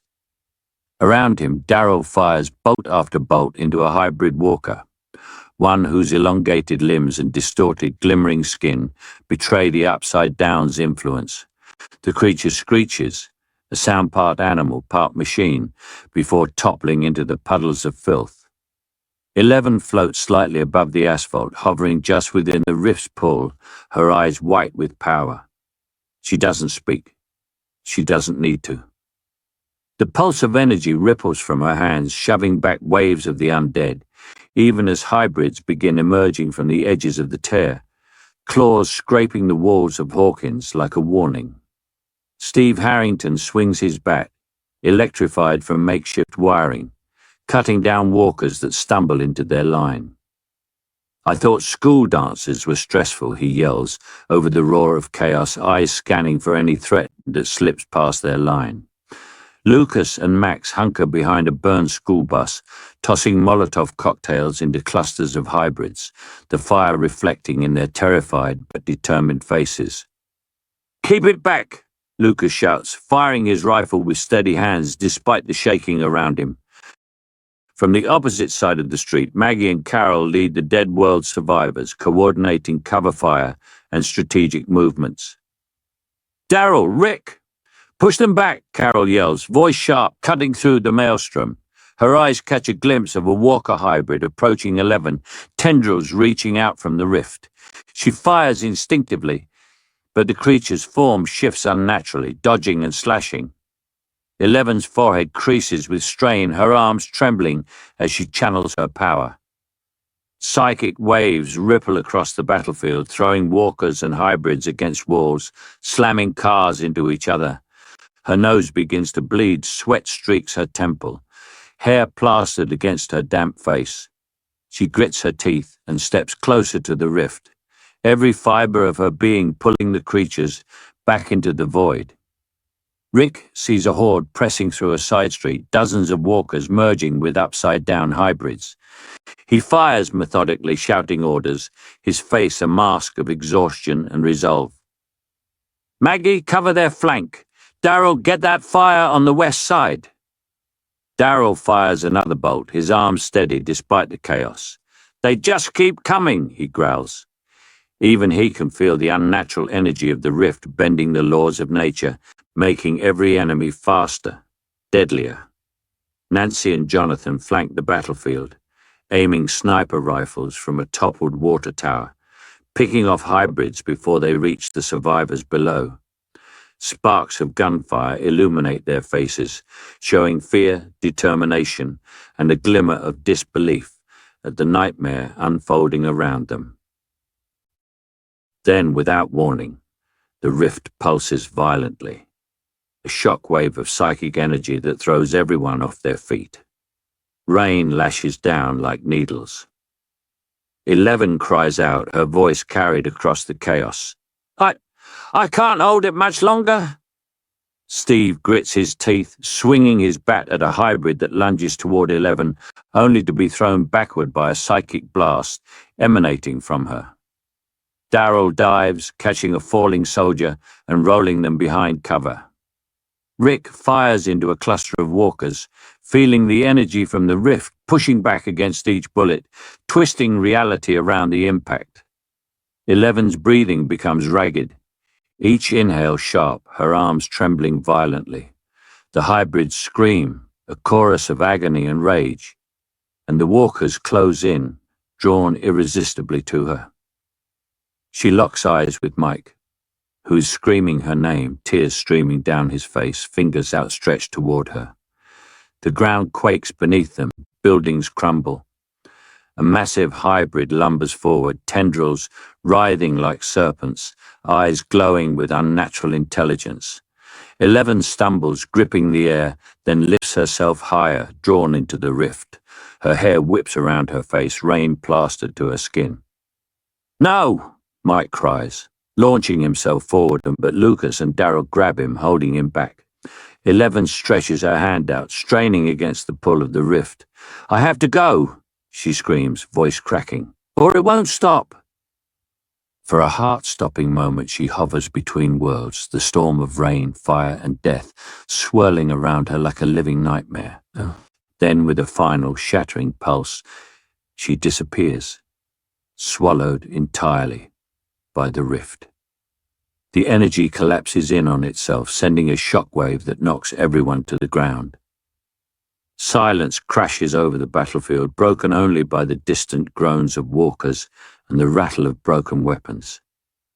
The hybrids hesitate, some retreating into the shadows of the partially torn tear, others frozen, as if waiting for instructions from something unseen.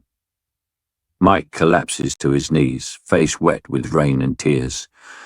Rick places a hand on his shoulder, unspoken understanding passing between them. Daryl mutters something incomprehensible, gripping his crossbow as he scans the horizon. The battlefield is still alive with chaos, but the focus, the epicenter of energy, is gone. 11 has disappeared into the heart of the rift. And now everyone knows the war is far from over. Something watches from the darkness beyond the tear, patient, calculating, and hungry. The rain has stopped, leaving the streets of Hawkins slick and reflective, like a shattered mirror catching fragments of the storm that had just passed. Smoke curls from the wreckage of burned-out cars and toppled streetlights. The acrid scent of ash and ozone thick in the air. The rift pulses overhead, smaller now, almost dim, but still thrumming with a quiet, dangerous energy. Rick Grimes kneels beside the body of a fallen soldier, mud streaking his face, hands shaking as he checks for a pulse he already knows isn't there. His jaw tightens. Around him, walkers shuffle forward relentlessly, drawn by the lingering energy of the rift and the lingering chaos that has turned Hawkins into a battlefield. Daryl is crouched atop a crumbling wall, crossbow loaded and eyes scanning for movement. His hands are slick with rain and blood, but he doesn't flinch. Each arrow he fires finds its mark, felling hybrids and walkers alike, but the tide is unending. He growls under his breath, chest heaving. Ain't never just one side, always another. Across the street, Maggie drags a wounded survivor into the shadow of a ruined storefront, tears streaking her dirt-stained face. Carol kneels beside her, pressing a hand to the survivor's chest, muttering instructions and encouragement. But even she knows some wounds are beyond saving. 11 stands near the weakening rift, her hands pressed to her temples, eyes closed, trying to maintain the psychic barrier that keeps the worst of the upside down at bay. Each pulse of the rift vibrates through her bones, every scream and groan from the dead world hybrid horde echoing like nails against her skull. "I can't hold it much longer," she cries, voice raw. Her breathing is ragged, chest heaving with exhaustion and desperation. Mike reaches for her, fingers brushing her arm, but Lucas grabs his shoulder, holding him back. "Don't, you'll make it worse," he shouts. The first hybrid lunges through a broken storefront window, claws slashing the air. Daryl shoots it in the chest and it crashes to the ground with a wet thud, limbs twitching unnaturally. Behind him, Rick grabs a Molotov, lights it, and hurls it into a growing cluster of walkers, flames licking the bodies as they scream in silent horror. Nancy and Jonathan fire from a rooftop, each shot precise, taking out the most threatening hybrids that inch closer to the rift. Sparks from the impact scatter across the street, illuminating their pale, determined faces. "We're not leaving anyone behind," Nancy yells, eyes locked on the encroaching horde. Suddenly, the ground trembles beneath their feet. A section of street collapses into a crater, dragging half a dozen walkers and a hybrid down into a sudden chasm. The survivors and soldiers freeze, the sound of collapsing concrete ringing in the silence that follows.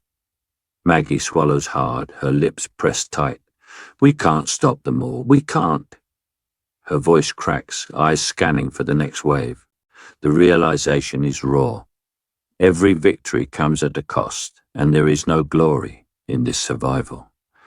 11 steps closer to the rift, sweat and rain plastering her hair to her forehead. Her hands glow faintly with a blue light, fingers trembling. I have to push it further," she whispers. "If I don't, it'll never close." Mike reaches for her again, desperation etched in his eyes. "Hell no, we can figure another—" "No!" 11 snaps, voice cracking. "I have to!" Her gaze sweeps across the group, each face etched with fear and exhaustion, each person someone she cares for.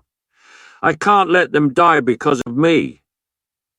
With a surge of effort, she raises her hands to the rift, energy exploding outward in waves that throw everyone to the ground.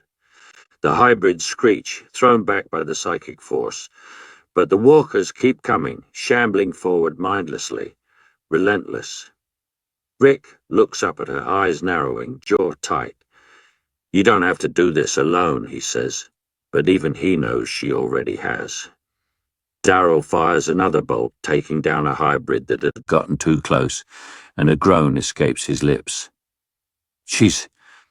She's gonna break herself for us," he mutters. 11 grits her teeth, eyes squeezed shut, the world around her shaking with the force of her concentration. Her body trembles violently, energy ripping from her in jagged pulses. A flash of pain crosses her face, and for a moment she staggers. The rift shrinks in response, blue-black edges curling inward like closing fingers. The pulse slows.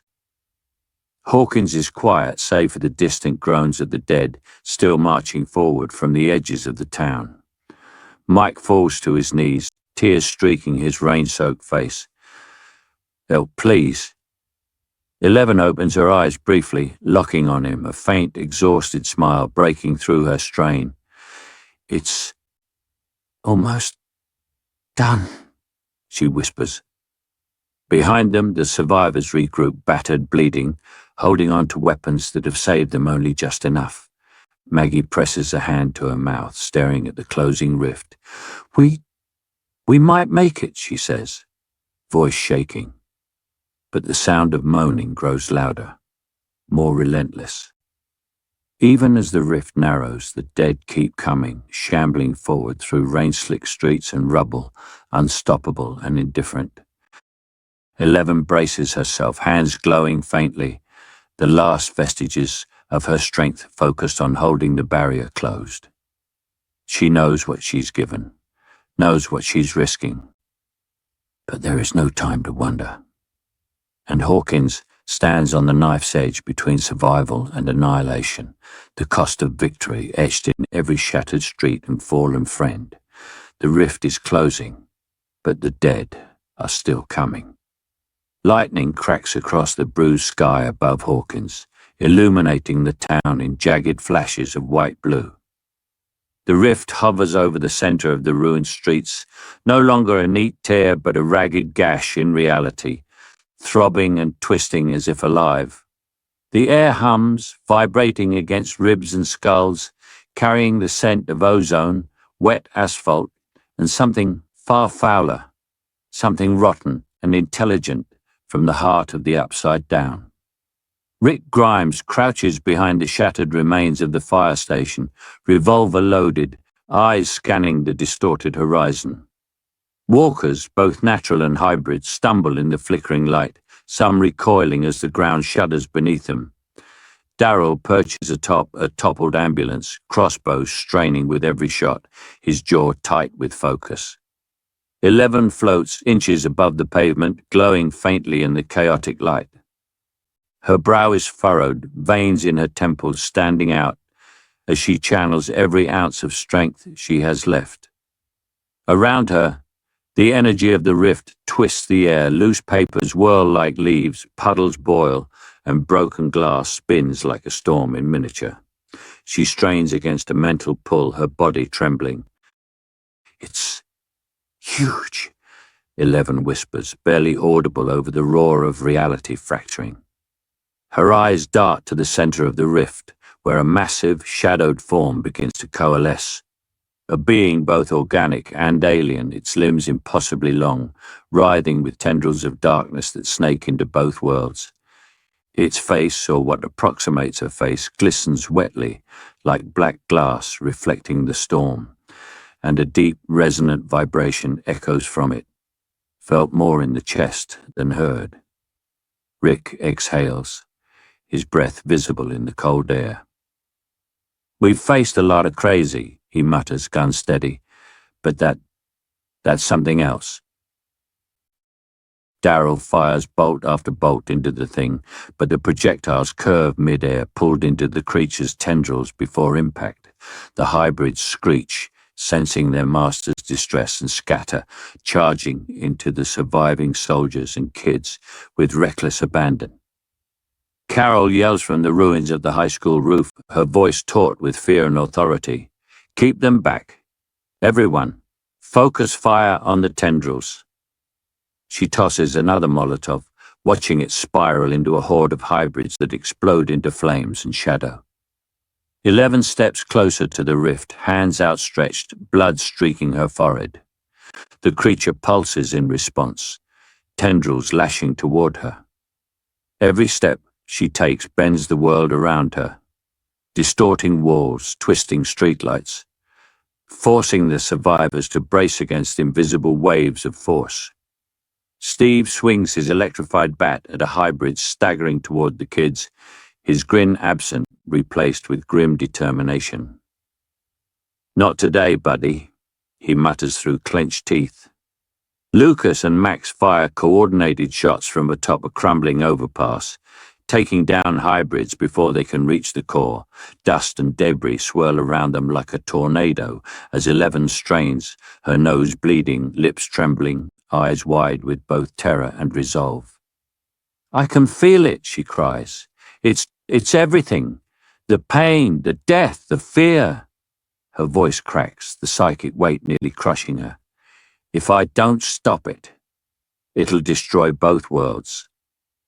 Rick notices the distortion spreading across the streets, the asphalt buckling, walls bending unnaturally. The familiar skyline of Hawkins twisting as if reality itself is screaming. He grabs Daryl's shoulder. "Whatever she's doing, It's breaking everything around it. We've got seconds. The creature lashes out again. A tendril snakes through a collapsed storefront, reaching for 11. She shrieks, forcing it back with a psychic push so intense that the air shatters with the sound of tearing metal. She staggers, grasping the rift like a lifeline, sweat and rain dripping from her body, muscles quivering. Carol screams, firing again, and a hybrid falls into the puddles, its limbs twitching unnaturally. Maggie and Rick's group push forward, herding the remaining hybrids into a corner, buying 11 the time she desperately needs. Then the creature roars, not a sound, but a vibration that twists the very air. The rift widens uncontrollably, energy spiraling outward, pulling at streets, cars, debris, even people. The collision of the two worlds is imminent. Gravity warps, a low, terrible hum filling the space. 11's eyes snap wide open, a single tear tracing down her cheek. I have to go all the way in. Mike reaches for her, but Rick grabs him, holding him back. She's right, Rick says, voice firm. If she goes, we hold the line. She has to. The rift roars, tendrils lashing outward, pulling at buildings, at streets, at the very sky.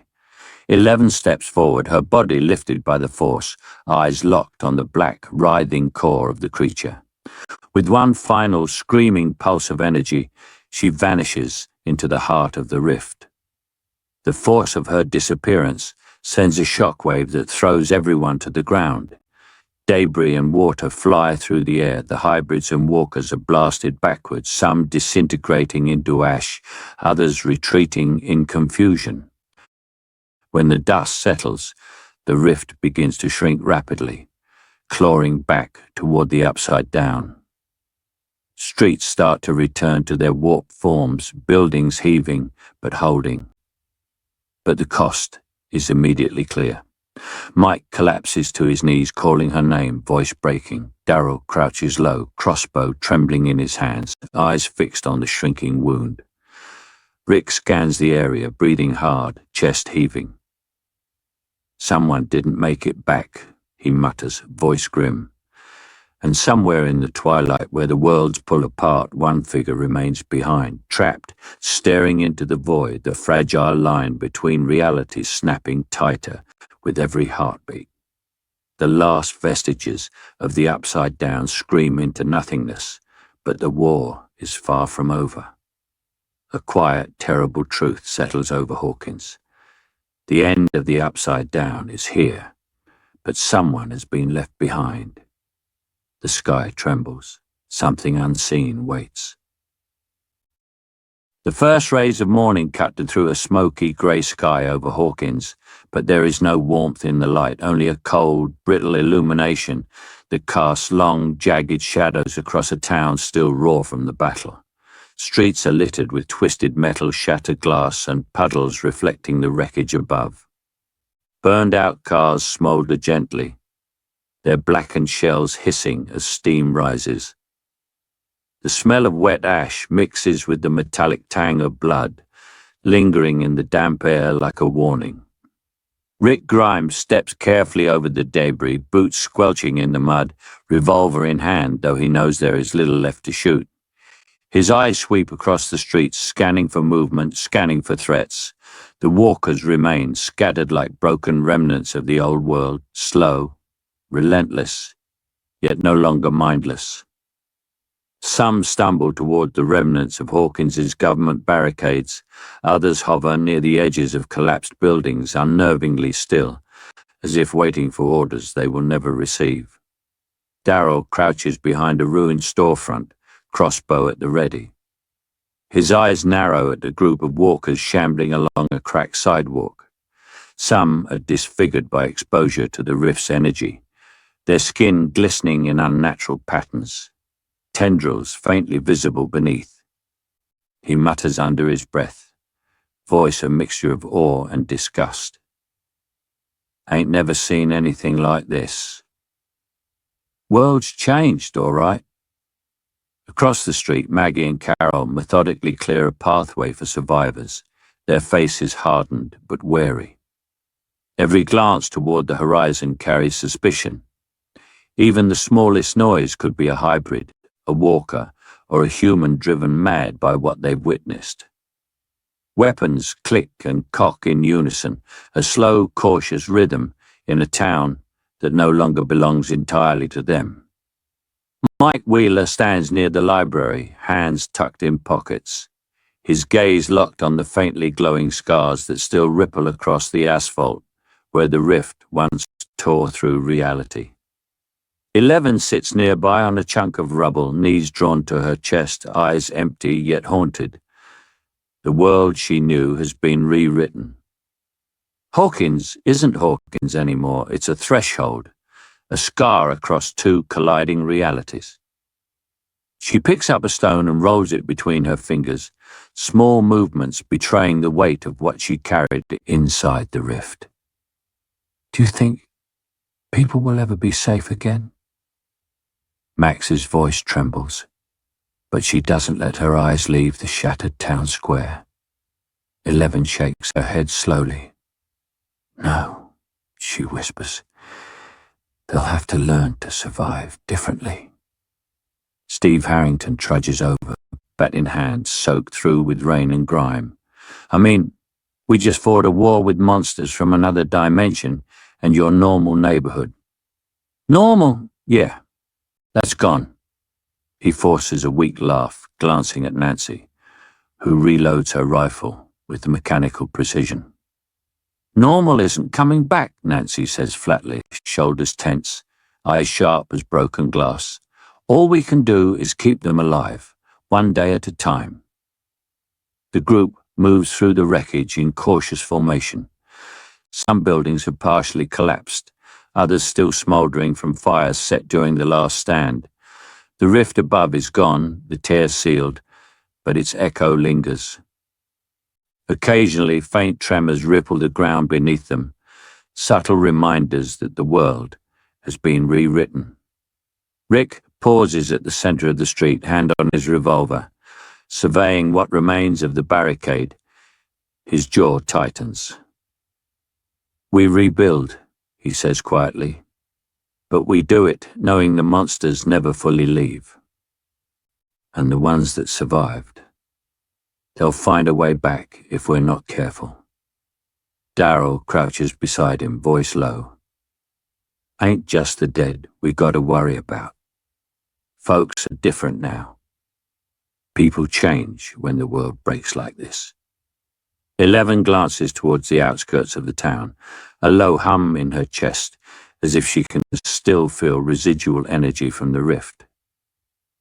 It's not just Hawkins, she says softly. The world. It's everywhere. It changed too. A sudden snap echoes from down an alley, startling the group. They freeze, weapons raised, muscles tense. The sound is too measured, too deliberate to be a walker. Rick gestures for silence, ears straining. Daryl moves slowly toward the source, crossbow at the ready. Maggie's hand hovers over her weapon. Mike steps closer to 11, protective instinct kicking in. From the shadows, a faint, eerie growl emerges, one that doesn't quite belong to any walker they know. The guttural sound curls and twists through the damp air, low and resonant. It's intelligent, calculating, familiar in the strangest way. 11's head snaps toward it, eyes wide. Her lips part in a whisper. No. It shouldn't still exist. The group stiffens. Rain drips from rooftops, mingling with the sweat and grime of battle. The sound comes again, closer, deliberate and impossible to ignore. Somewhere in the distance, beyond the ruined streets, something alive and knowing stirs. A threat that survived the collapse of worlds, the closing of the rift. And now humanity faces the terrifying truth. The fight is not over. 11 rises slowly, stepping toward the alley, fists clenched, eyes blazing with determination. The others follow instinctively, each heartbeat pounding in the tension of what comes next. The world is forever changed, and something should not be here. Dawn breaks over Hawkins, but the light is muted, filtered through a haze of ash and lingering mist. The town is quieter now, almost unnervingly so. Roofs sag under years of decay. The streets are cracked, overgrown with weeds, and punctuated by the skeletal frames of abandoned cars. Faint smoke curls from chimneys, a sign that some pockets of survivors cling stubbornly to life. Rick Grimes walks along the main street, revolver holstered, eyes scanning the horizon out of habit more than need. He's older now, greyer at the temples, but his posture is the same. Alert, calculated, ready for the inevitable. Daryl trails behind, crossbow slung loosely, boots crunching over broken glass and driftwood. Both men carry the quiet weight of losses that time has not healed. From the corner of the street, Maggie emerges, her hair streaked with grey, yet her eyes still fierce. Carol walks beside her, scanning the perimeter with the practiced caution of someone who has learned that peace is temporary. The survivors' alliance has endured, frayed by grief, but welded together by shared hardship. They move through their town like custodians of a fragile world, each step measured. The rift above, now a faint shimmering scar, hums occasionally, but it no longer pulses with the violent intensity of years past. It seems dormant, almost contemplative, and the survivors have learned to treat it as a living monument to the chaos it once wrought. Eleven's absence is still palpable. Even after years, the emptiness she left is a shadow over every corner of their existence. Steve Harrington guides a small group of children through the debris-strewn streets, tossing protective glances at each one. They move with caution, learning the rules of this hybrid world that merges the mundane with the uncanny. The undead may still wander, but so may creatures twisted by the Upside Down's lingering influence. Each child is taught the silent, instinctive survival techniques of the old world. A sudden eerie breeze rustles through the overgrown grass. Max crouches behind a broken fence, sensing the shift.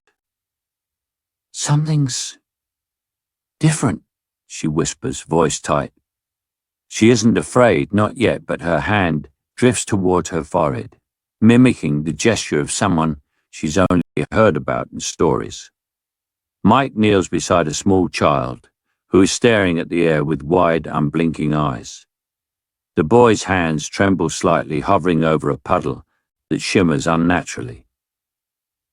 "Calm down," Mike murmurs. "It's just the wind." But it's not the wind. A ripple runs across the puddle's surface, twisting it into impossible angles. The boy gasps as the water lifts off the ground, swirling in a miniature tornado, reflecting the fractured world around them. Small stones lift, leaves spin, and the puddle hovers for a heartbeat before gently settling back down. Steve's jaw tightens. "Holy, what the hell?" Maggie pushes forward, kneeling beside the boy. "Did someone teach you this?" Her voice is firm, authoritative, but there's awe behind it. The boy shakes his head slowly, lips pressed tight. "I don't know. It just comes."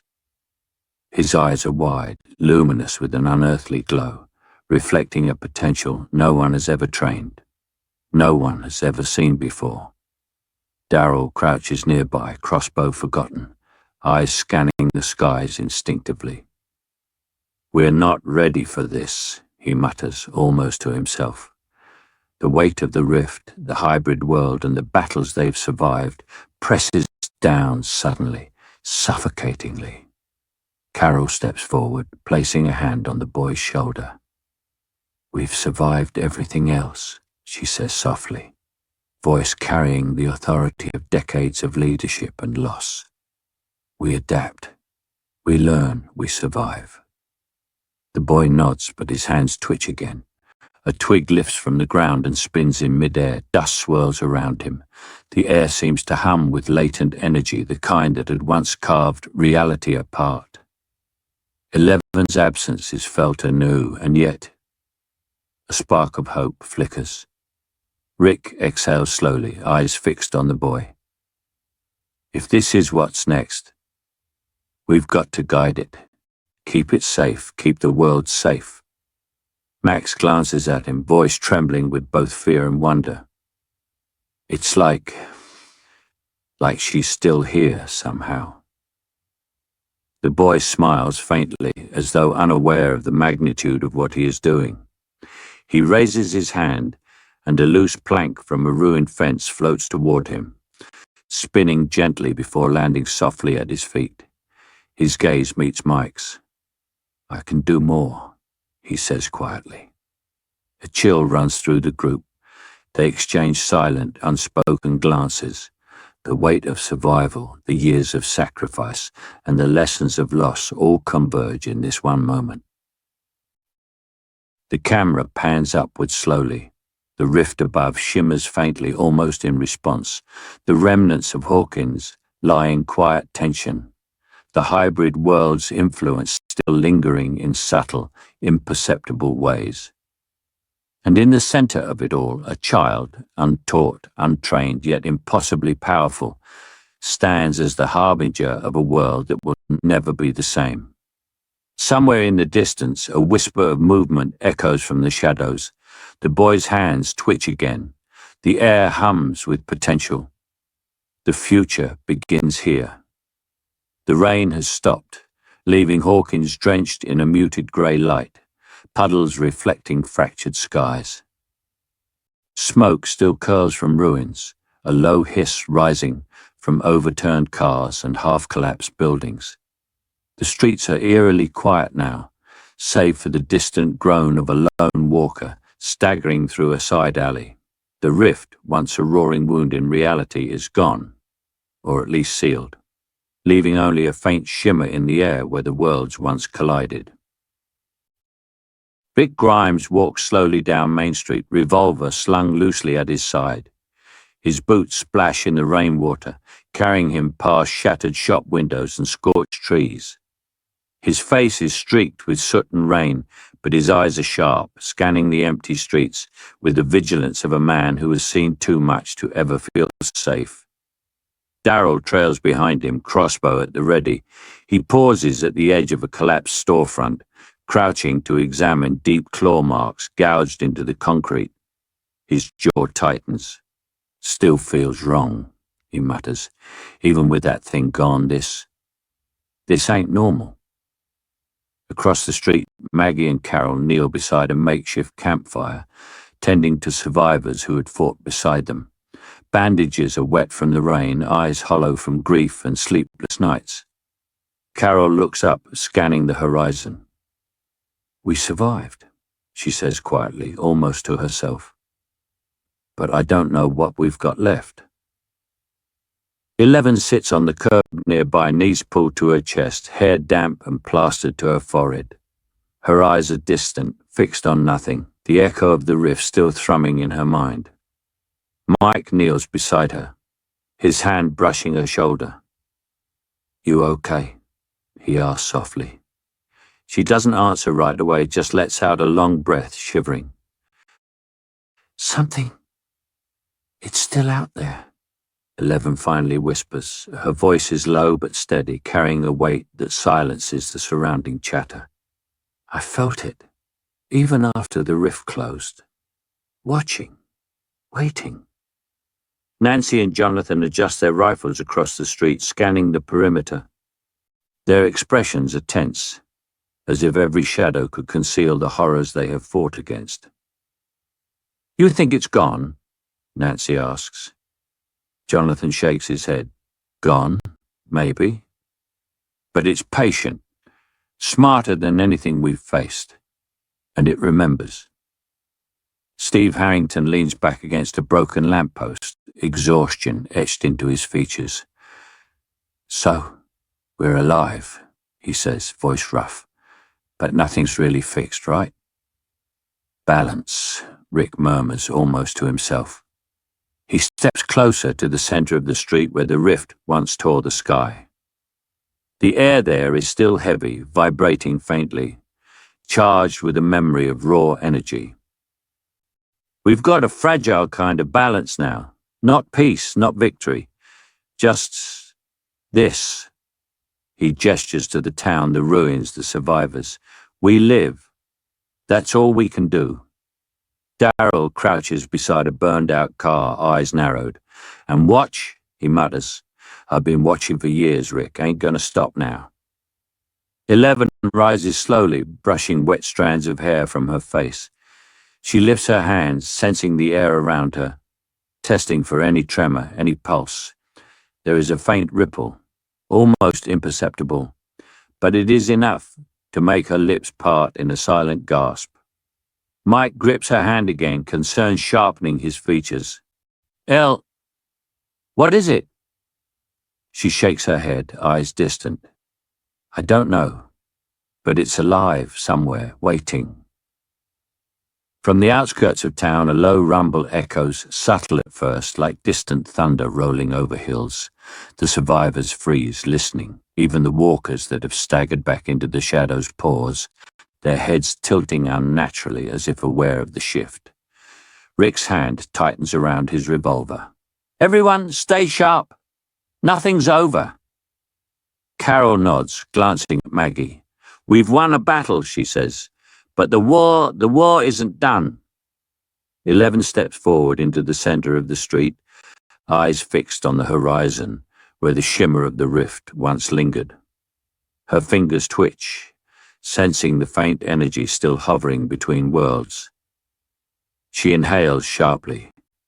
Something stirs. A shadow shifts behind a broken wall, too deliberate to be random. A low, intelligent movement, patient and deliberate, brushing against the edge of perception. Every survivor stiffens, hearts pounding. Even the air seems to tense, waiting. 11 whispers, more to herself than anyone else. It remembers. The camera lingers on the empty streets of Hawkins, ruined, soaked, quiet, but charged with the memory of what has happened. A single leaf drifts across a puddle, disturbed by a subtle ripple in the air. Somewhere beyond, hidden from view, something waits, watching, patient. The balance between worlds holds for now, but the sense of inevitable reckoning hangs over everyone like a storm cloud, heavy and unbroken. And in that silence, the survivors realize that even though the rift has closed, their fight is far from over.